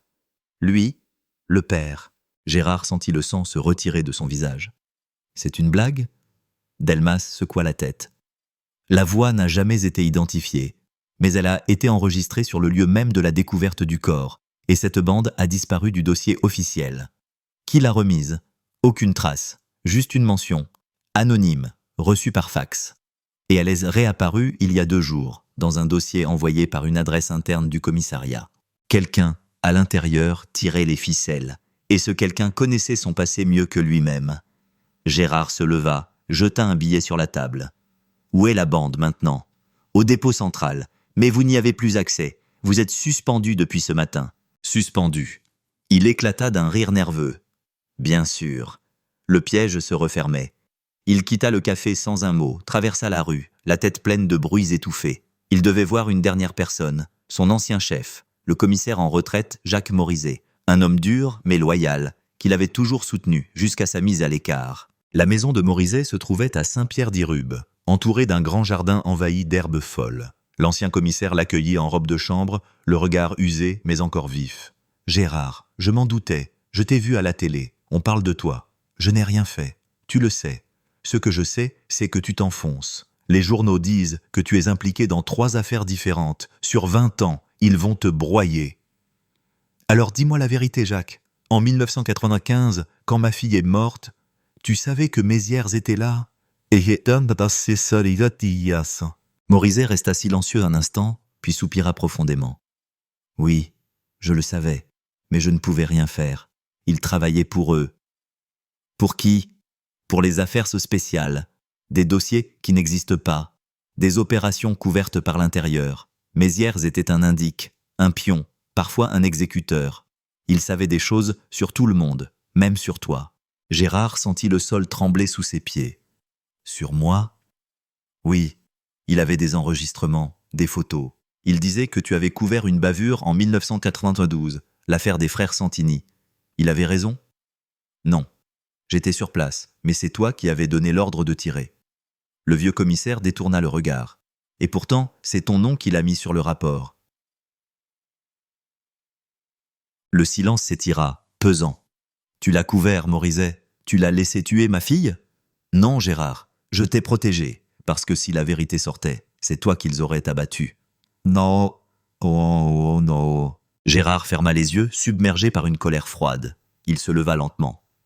Alors tout ça, c'est toi qui l'as déclenché ? Non, mais quelqu'un veut te faire payer, et cette fois, je ne peux plus rien. Sur le seuil, Pardiès s'arrêta. Une dernière chose, si je tombe, dis à Mireille que je sais. Que tu sais quoi ? Que ce n'est pas moi. Ah. Il monta dans sa voiture, le cœur serré. La pluie tombait plus fort. La route brillait de reflets rouges et jaunes.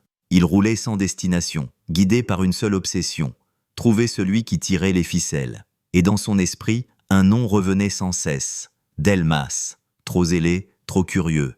Depuis le début, il était partout. À 23 heures, il se gara devant la maison du jeune lieutenant. Lumière au salon. Il s'approcha discrètement. Par la fenêtre, il distingua Delmas au téléphone. « Oui, tout est prêt. Non, il ne se doute de rien. Demain, à 6 heures, on le cueille chez lui. » Gérard sentit la rage monter. Il sortit son arme, s'avança dans la cour. Mais au moment d'ouvrir la porte, il entendit un cri, un bruit sourd. Puis, plus rien. Il entra. Le salon était vide. Sur la table, le téléphone encore ouvert. Et sur le mur, écrite au marqueur rouge, « Trop tard ». Il chercha dans la maison, appela plusieurs fois. Pas de réponse. Dans la chambre, une flaque de sang. Et au centre, un badge de police, celui de Delmas. Gérard recula, horrifié. On venait d'éliminer le seul témoin qui pouvait encore l'aider. Et tout allait lui retomber dessus. Il s'essuya les mains, essaya de réfléchir. Mais avant même qu'il ne sorte, il entendit des sirènes au loin. Quelqu'un avait prévenu la police. Le piège était parfait. Il quitta la maison par l'arrière, courut à travers les jardins, la boue, les clôtures. Ses vêtements déchirés, ses doigts tremblants. Il atteignit enfin la route principale et s'enfonça dans la forêt. Là, au milieu des arbres, il tomba à genoux. Le souffle court. Il sortit la photo, celle de la montre, la froissa, la jeta dans la boue. « Vous ne m'aurez pas », murmura-t-il. Mais déjà, au loin, des lampes torches balayaient les branches, et une voix hurlait « Gérard Pardiès, police nationale, posez votre arme !» L'atmosphère dans la salle d'audience du tribunal correctionnel de Toulouse était lourde, presque suffocante. Gérard Pardiès, assis dans le box, fixait un point invisible devant lui. Sa mâchoire serrée, ses doigts crispés sur la table, tout en lui trahissait une tension extrême, mais aucun véritable remords. Les journalistes, massés dans le fond de la salle, griffonnaient frénétiquement sur leurs carnets. L'ancien policier, autrefois respecté par ses pairs, faisait désormais face à la justice pour le meurtre de sa compagne, Élodie Marès. Pourtant, rien n'était simple, rien n'était clair. Les preuves s'entremêlaient à des témoignages contradictoires, et les apparences, comme toujours dans cette affaire, étaient trompeuses. Lorsque le président du tribunal lui demanda s'il reconnaissait les faits, Gérard leva lentement la tête. « Non, monsieur le président, je n'ai jamais levé la main sur Élodie. Jamais !» Sa voix, rauque et contrôlée, semblait peser chaque mot. Derrière lui, un murmure parcourut la salle. Dans le premier rang, la sœur d'Élodie, Camille, se couvrit la bouche pour retenir un sanglot. Pour elle, cette dénégation était une gifle. Les enquêteurs avaient pourtant retrouvé, dans le coffre de la voiture de Gérard, des traces de sang appartenant à la jeune femme. Gérard, lui, parlait d'une coupure accidentelle, d'un saignement de nez, d'un malentendu. Rien ne tenait vraiment, mais tout restait possible. Le procureur, un homme à la voix tranchante et aux lunettes rondes, attaqua. « Vous avez menti, monsieur Pardiès. Vous avez dit être rentré chez vous à 23h, or une caméra vous filme à minuit passé, sur la départementale D14, direction le canal. Vous pouvez nous expliquer ce que vous faisiez là ?» Un silence brutal tomba. Gérard se tortilla légèrement sur sa chaise. Il semblait hésiter entre la colère et la fatigue. « J'avais besoin de prendre l'air, » répondit-il enfin. « Je ne dormais pas, je tournais en rond. » Le procureur esquissa un sourire ironique. « À minuit, en pleine campagne? Vous tournez en rond souvent à cette heure-là » Un rire nerveux secoua un coin de la salle. Le juge frappa de son maillet. « Silence, je vous prie. » Mais l'attention ne retombait pas. Chaque mot de Gérard semblait creuser un peu plus sa tombe. Pourtant, en coulisses, certains doutaient encore. L'avocat de la défense, Maître Viard, homme méthodique et calme, s'efforçait de démontrer que l'enquête avait été bâclée. Il insistait sur les manquements, les incohérences, l'absence de caméra sur le lieu exact de la disparition, le manque de témoins directs et surtout la découverte tardive du corps. Élodie avait été retrouvée 3 semaines après sa disparition, dans le canal, à 10 km de Toulouse. L'autopsie, elle, n'avait pas permis d'établir formellement la cause du décès. Pas de blessure nette, pas de signe d'étranglement. Seule une ecchymose à la tempe, probablement due à une chute. Alors, accident? Homicide? Les deux hypothèses s'affrontaient avec acharnement. Camille Marès, appelée à la barre, s'avança, tremblante. « Ma sœur voulait le quitter, dit-elle d'une voix étranglée. Elle avait peur de lui. Elle me disait qu'il devenait agressif, qu'il la surveillait tout le temps. « Vous avez des preuves de cela ?» demanda le juge. « Non, seulement des messages, mais elle n'a jamais osé les montrer. » Maître Viard bondit. « Monsieur le Président, nous ne pouvons pas baser une accusation sur des impressions. Aucun message, aucun témoin direct ne confirme ces prétendues violences. » Le procureur répliqua aussitôt. « Parce qu'elle avait peur, maître. Peur d'un homme qui, je vous le rappelle, a passé 20 ans dans la police et savait parfaitement comment dissimuler ses traces. » Les mots claquèrent comme un coup de feu. Dans un coin de la salle, une journaliste, Sarah Dumont, suivait l'affaire depuis le début. Elle n'en revenait pas de la froideur de cet homme. Elle avait lu des dizaines de rapports sur des crimes conjugaux, mais celui-ci lui donnait la chair de poule. Tout, chez Gérard, semblait calculé. Ses réponses, sa posture, son regard fuyant lorsqu'on parlait du corps. Elle nota dans son carnet « Il ne nie pas la mort, il nie le lien », comme s'il voulait seulement effacer la responsabilité. À la pause, elle intercepta le détective privé engagé par la famille Marès. « Vous pensez qu'il est coupable ?» demanda-t-elle. L'homme haussa les épaules. « Je pense qu'il cache quelque chose, peut-être pas le meurtre, mais autre chose. Il y a une ombre dans cette histoire. Quelqu'un d'autre a peut-être joué un rôle. » Sarah fronça les sourcils. « Quelqu'un d'autre ? Vous pensez à qui ? » « Un collègue de l'époque, ou une femme. Gérard Pardiès avait une double vie, vous savez ? » Cette phrase resta suspendue dans l'air comme un secret qu'on ne voulait pas encore dévoiler. Quelques jours plus tard, le procès prit un tournant inattendu. L'un des témoins, un ancien collègue de Gérard, fut appelé à la barre. Il hésita, regarda longuement son ancien ami avant de parler.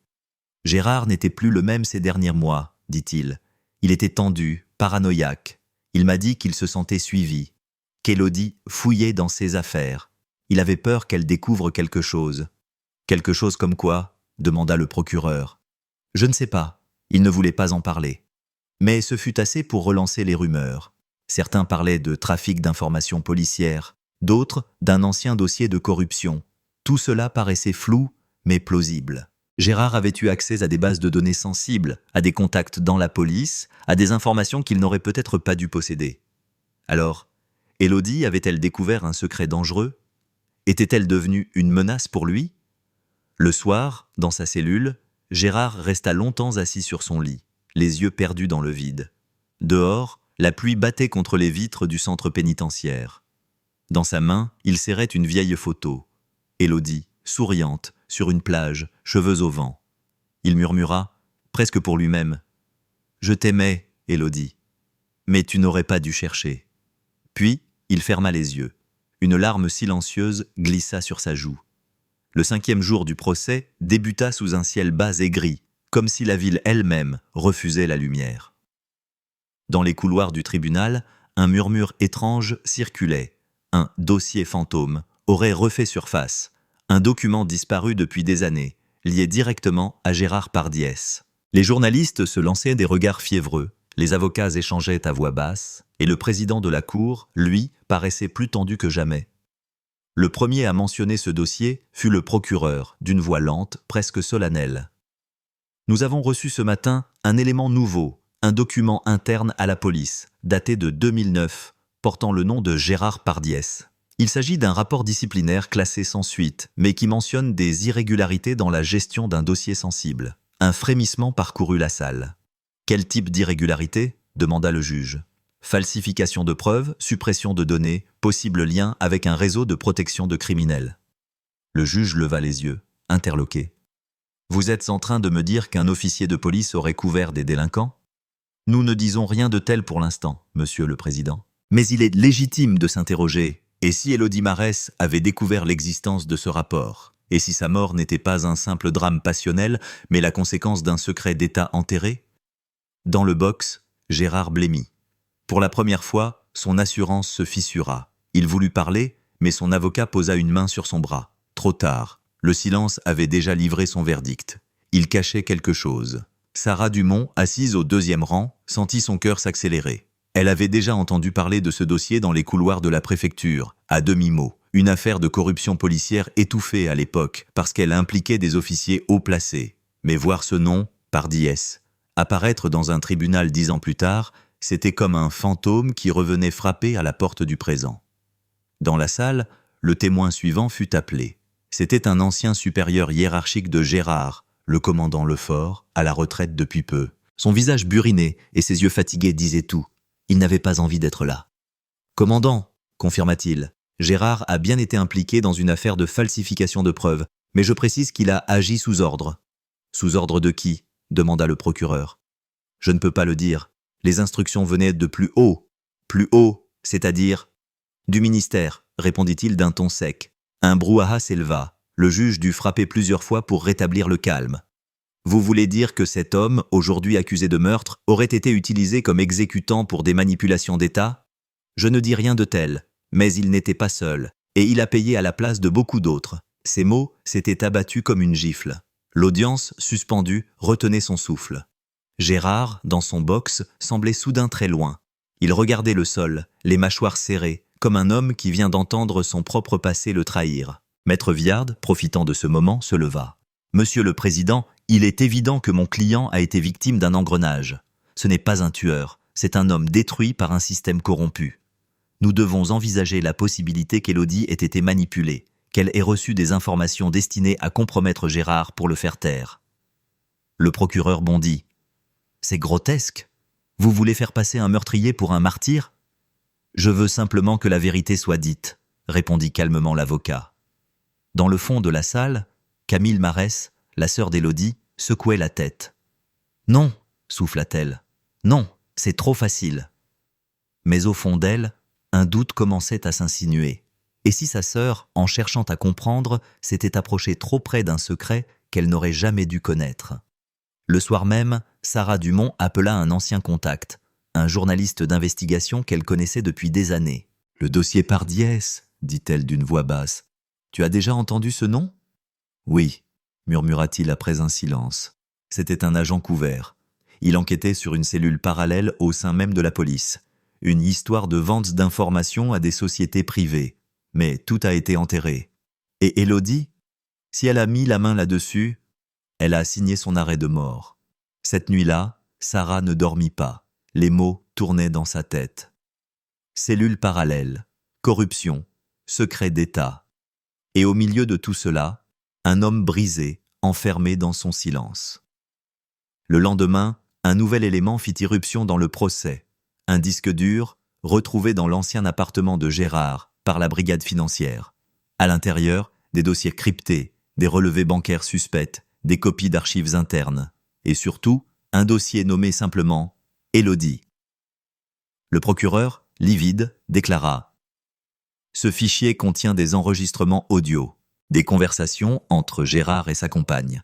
Certaines datent de la veille de sa disparition. » La salle entière se figea. Le juge ordonna la diffusion d'un extrait, une voix féminine, tremblante. « Gérard, arrête, tu ne comprends pas. Ce que j'ai trouvé, c'est grave. Si quelqu'un apprend que je sais, ils vont venir pour moi. » Puis, la voix de Gérard, froide, posée. « Tu ne devrais pas parler de ça, Élodie. Tu ne sais pas à qui tu t'attaques. » Un silence brutal suivit. On entendit un souffle, un froissement, puis plus rien. Le son se coupa. Dans la salle, personne n'osa bouger. Le juge lui-même resta figé quelques secondes avant de murmurer. Reprise demain matin, 8 heures.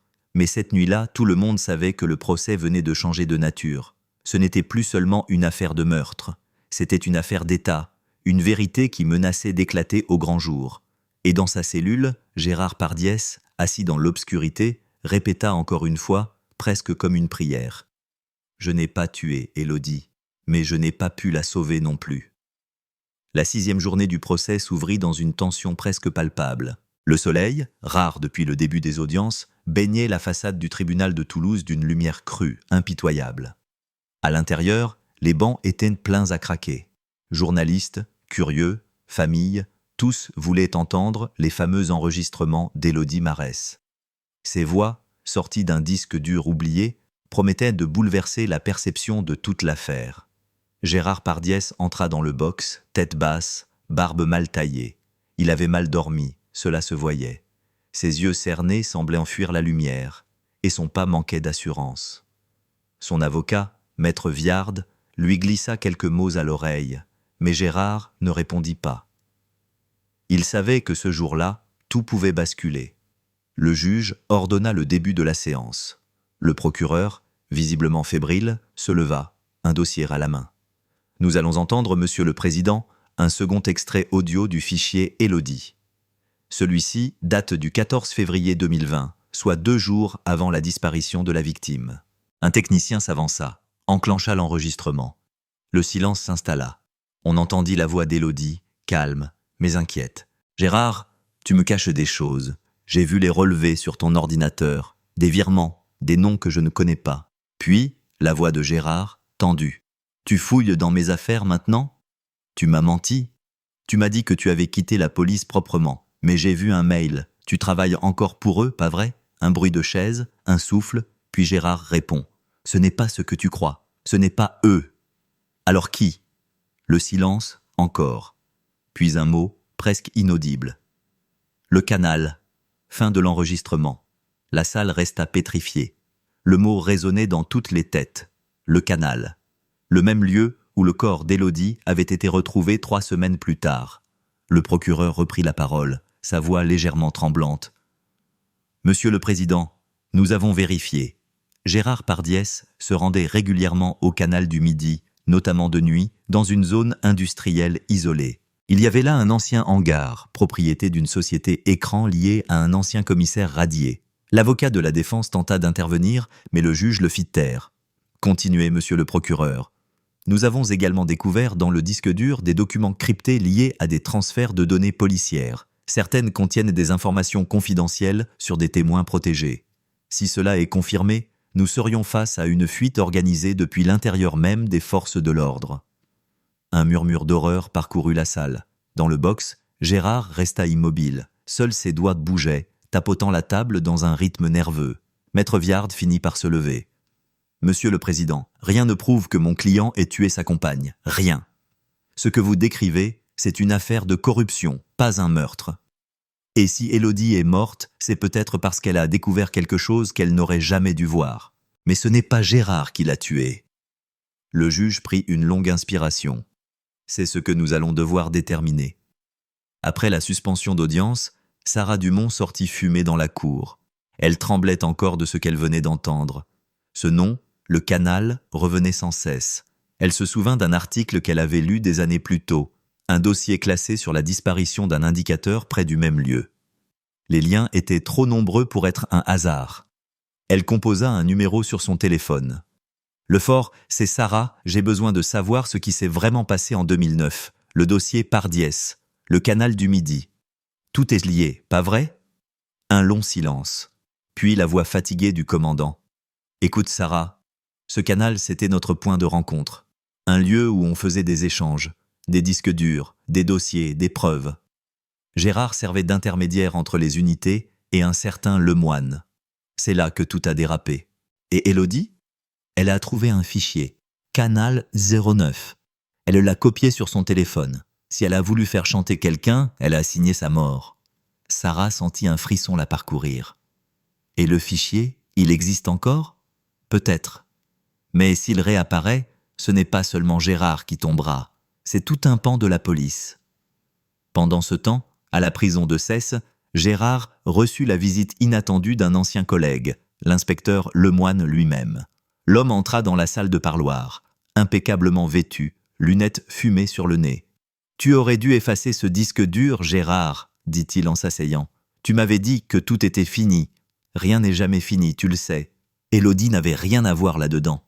Elle a mis son nez où il ne fallait pas. Et maintenant, tout le monde en paye le prix. » Gérard le fixa, les poings serrés. « Tu es venu me menacer? Te prévenir. Les gens qui tirent les ficelles ne veulent pas que ça remonte. Et crois-moi, si les juges trouvent que le fichier Canal 09, ils ne s'arrêteront pas à toi. » Le moine se leva, rajusta sa veste. « Tiens-toi tranquille, Gérard. Il vaut mieux pour tout le monde que tu gardes le silence. » Il quitta la salle sans se retourner. Gérard resta seul, la tête entre les mains. Une sueur froide perlait sur son front. Il comprenait maintenant, le procès n'était qu'un théâtre. Les véritables coupables étaient ailleurs. Cette nuit-là, une perquisition fut menée dans les archives de la gendarmerie. Les enquêteurs y découvrirent, enfoui sous des années de poussière, un dossier scellé. Canal 09, confidentiel défense. Le procureur en personne l'ouvrit. À l'intérieur, des photos d'hommes armés, des listes de pseudonymes et une mention manuscrite. Contact, G. Pardiès. Tout à coup, la mort d'Élodie prenait un sens nouveau. Elle n'était plus seulement la victime d'un drame conjugal, elle était la clé d'un secret d'État. Et désormais, tous ceux qui savaient étaient en danger. Le lendemain, la salle d'audience était plongée dans une tension presque surnaturelle. L'air semblait lourd, saturé d'électricité. Tout le monde savait qu'un nouveau chapitre s'ouvrait. Le dossier Canal 09, resté caché pendant plus d'une décennie, allait être présenté au tribunal. Les journalistes, les jurés, les familles, tous retenaient leur souffle. Le président frappa son marteau. Silence dans la salle. Le procureur se leva, tenant entre ses mains une chemise beige scellée d'un ruban rouge. « Messieurs les jurés, nous sommes aujourd'hui confrontés à des éléments d'une gravité exceptionnelle. » Il fit glisser une photo sur la table, un cliché en noir et blanc, flou, montrant 3 silhouettes au bord du canal du Midi. L'une d'elles, visiblement, était Gérard Pardiès. Ce dossier, classé confidentiel défense, prouve l'existence d'un réseau d'agents parallèles opérant au sein même de la police nationale.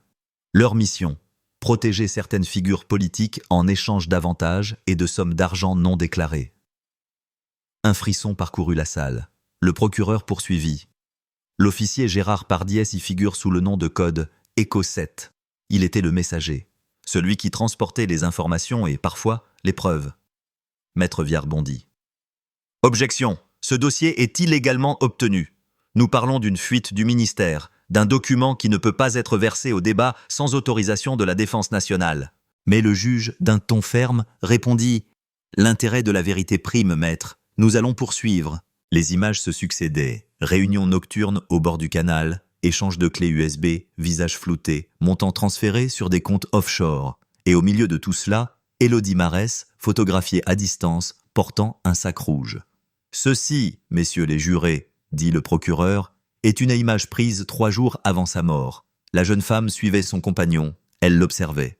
Nous avons retrouvé son téléphone, et dans la mémoire, les mêmes clichés. » Sarah Dumont, dans le public, sentit son cœur se serrer. Elle revivait la peur d'Élodie, seule, découvrant peu à peu que l'homme qu'elle aimait appartenait à un monde qu'elle ne pouvait pas comprendre. Mais un élément changea tout. Dans les pages du dossier, on trouva une note manuscrite datée du 17 février 2020, signée E7. « Elle sait. J'ai essayé de la convaincre de se taire. Si elle parle, tout s'effondre. Le canal n'est plus sûr. » Le procureur pointa la note. Évidemment, E7, c'est Gérard Pardiès. Le ton de ce message, la date, tout concorde. Il savait qu'Élodie allait parler.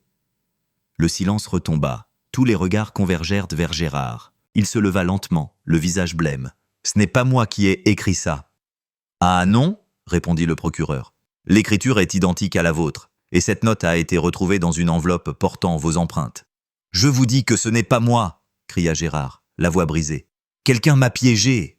Le juge tapa du marteau. « Silence !» Dans le tumulte, une main se leva dans le public. Sarah Dumont venait de se lever. « Monsieur le Président, je demande à être entendu comme témoin complémentaire. » Un brouhaha s'éleva. « Sur quelle base ?» demanda le juge. « Je suis journaliste d'investigation. J'ai travaillé sur le dossier Pardiès en 2009. Je peux prouver que d'autres agents utilisèrent le même pseudonyme. E7, Gérard n'était pas seul. La cour fut suspendue. On fit entrer Sarah à la barre. Elle sortit un dossier jauni, plein de notes, de copies, de fragments d'articles jamais publiés. À l'époque, j'avais recueilli des témoignages d'agents sous couverture. Le groupe s'appelait officieusement le Cercle du Canal. Chacun utilisait un code, mais certains pseudonymes étaient partagés pour brouiller les pistes. E7 désignait le coordinateur de terrain, pas une personne unique. « Vous avez des preuves de cela ?» demanda le procureur, moqueur. « Oui. » Elle posa sur la table une photo, prise dans un café de Blagnac. On y voyait Gérard assis face à un homme qu'on identifia aussitôt, le commandant Lemoine. « Lemoine », murmura le procureur. « Celui-là encore. C'est lui, pas Gérard, qui a signé le rapport final du dossier Canal 09, affirma Sarah.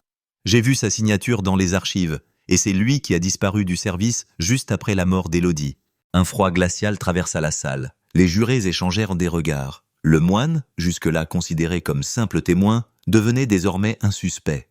Le juge ordonna une vérification immédiate. Une équipe de police se rendit au domicile de Lemoine. Ce qu'ils y trouvèrent dépassait tout ce qu'ils imaginaient. Dans une cave aménagée, il y avait des disques durs, des faux passeports et des relevés bancaires à des noms fictifs. Mais surtout, une clé USB marquée d'un simple mot, Élodie. Le soir même, elle fut transmise au procureur. À l'intérieur, une série de vidéos.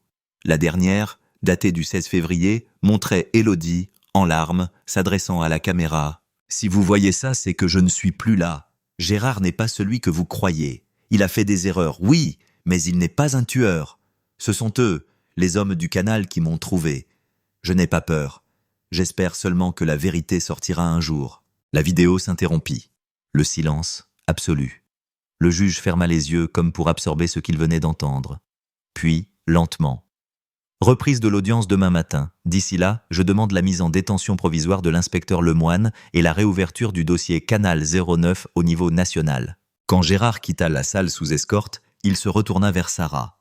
Leurs regards se croisèrent une seconde. Pour la première fois, elle lut dans ses yeux autre chose que la peur. De la gratitude. Dehors, la nuit tombait sur Toulouse. Le canal du Midi brillait sous les réverbères, comme une cicatrice ancienne qu'on venait enfin de rouvrir.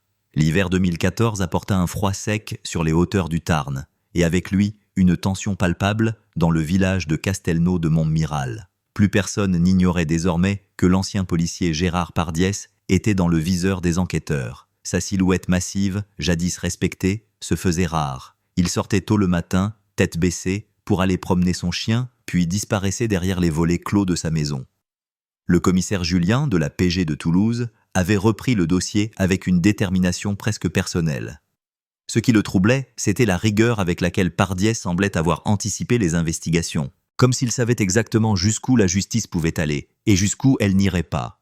Les enquêteurs décidèrent alors d'élargir leurs recherches. Une réouverture discrète des archives de la police révéla plusieurs affaires classées sous la supervision de Pardiès dans les années 1990. Cambriolage jamais élucidé, disparition de pièces à conviction et surtout le nom d'un indique, un certain Marco Casale, retrouvé mort dans sa voiture après une prétendue overdose.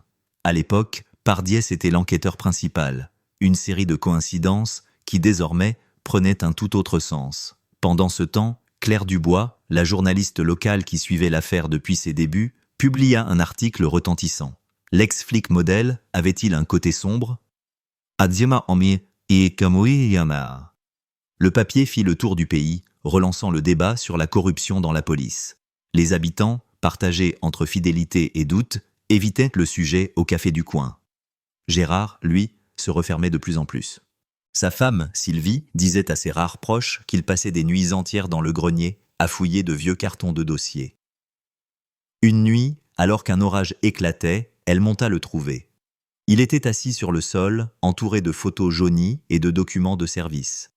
Sur la table, un vieux carnet noir, épais, usé, où chaque page semblait porter la trace d'une autre époque. Sylvie s'approcha, inquiète. Gérard leva les yeux, les traits tirés. « Ils ne comprendront jamais », murmura-t-il.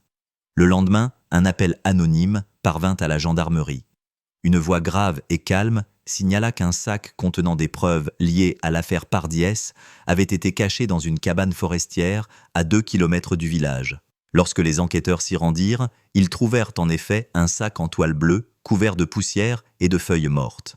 À l'intérieur, un revolver d'ordonnance, un badge de police et plusieurs enveloppes contenant des photos et des liasses de billets. Le tout semblait ancien, mais soigneusement conservé. Les analyses ADN révélèrent des traces correspondant à Gérard, mais aussi à un certain Philippe Mazière, ancien collègue de la brigade criminelle de Toulouse, décédé 5 ans plus tôt dans un accident de voiture jugé suspect. L'affaire prit alors une dimension vertigineuse. Et si Pardiès n'avait pas agi seul, ou pire encore, si ce réseau de silence dépassait largement sa personne. La PG convoqua Gérard pour un nouvel interrogatoire. Cette fois, il parut épuisé, vidé. « Vous cherchez un coupable, dit-il d'une voix rauque. Mais vous ignorez ce qu'était notre travail à l'époque. On obéissait, on couvrait, on se taisait. » Julien, le commissaire, nota chaque mot avec soin. Lorsqu'il lui demanda de préciser qui donnait les ordres, Gérard esquissa un sourire amer. « Vous n'êtes pas prêt à entendre ça. » Puis il se leva, posa ses mains à plat sur la table et ajouta « Si je parle, c'est tout un pan de votre maison qui s'effondre. » L'entretien s'acheva dans un silence glacial. Dehors, la pluie battait les vitres du commissariat. Ce soir-là, un sentiment d'inachevé planait dans l'air. Pardiès semblait au bord de la rupture, mais aussi d'une vérité capable de tout renverser. Pendant ce temps, Claire Dubois recevait une enveloppe sans expéditeur. À l'intérieur, une photo prise en 1997 montrant 3 policiers posant devant un hangar. Parmi eux, Gérard, Mazière et un 3e homme que personne ne semblait reconnaître. Au dos, une simple phrase écrite à la main. « Tout commence ici ». L'aube se leva sur un ciel de plomb. Le vent balayait les routes désertes du Tarn, emportant avec lui le silence lourd qui précède toujours les grands bouleversements. Depuis la parution de la photo mystérieuse dans le Quotidien du Sud, l'affaire Pardiès avait pris une tournure presque irréelle. Tout le monde voulait savoir qui était le 3e homme sur ce cliché pris en 1997, cet inconnu au regard dur, vêtu d'un blouson de cuir et dont le visage semblait volontairement flou. Dans les couloirs de la PG, l'agitation battait son plein. Les experts de l'identité judiciaire travaillèrent toute la nuit pour restaurer l'image. Vers 4 heures du matin, le résultat tomba. Le 3e homme s'appelait Lucien Rey, ancien commissaire divisionnaire, limogé discrètement après une affaire de corruption interne. Il vivait désormais reclus dans une ferme abandonnée près d'Albi.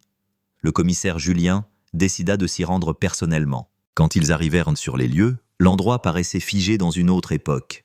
Des journaux vieux de 20 ans s'amoncelaient sur la table, les vitres étaient recouvertes de poussière et dans l'air flottait une odeur de gasoil et de tabac froid.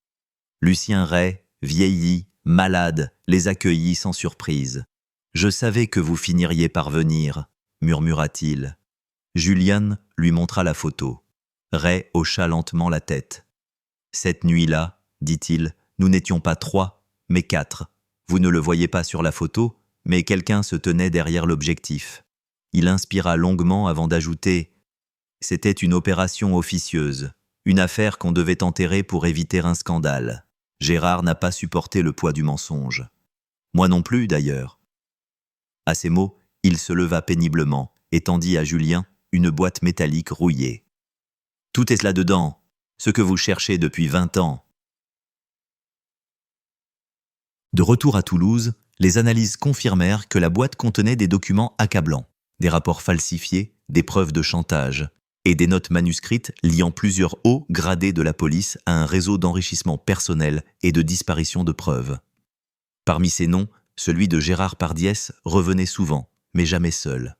Il apparaissait comme un exécutant, un maillon obéissant d'une chaîne bien plus vaste. L'affaire devint un séisme médiatique. Les journaux parlèrent de « la plus grande crise de confiance policière depuis les années 80 ». Gérard fut convoqué une dernière fois. Lors de l'interrogatoire, il ne nia rien. Assis droit, le regard calme, il parla d'une voix posée. « J'ai fait ce qu'on m'a dit de faire.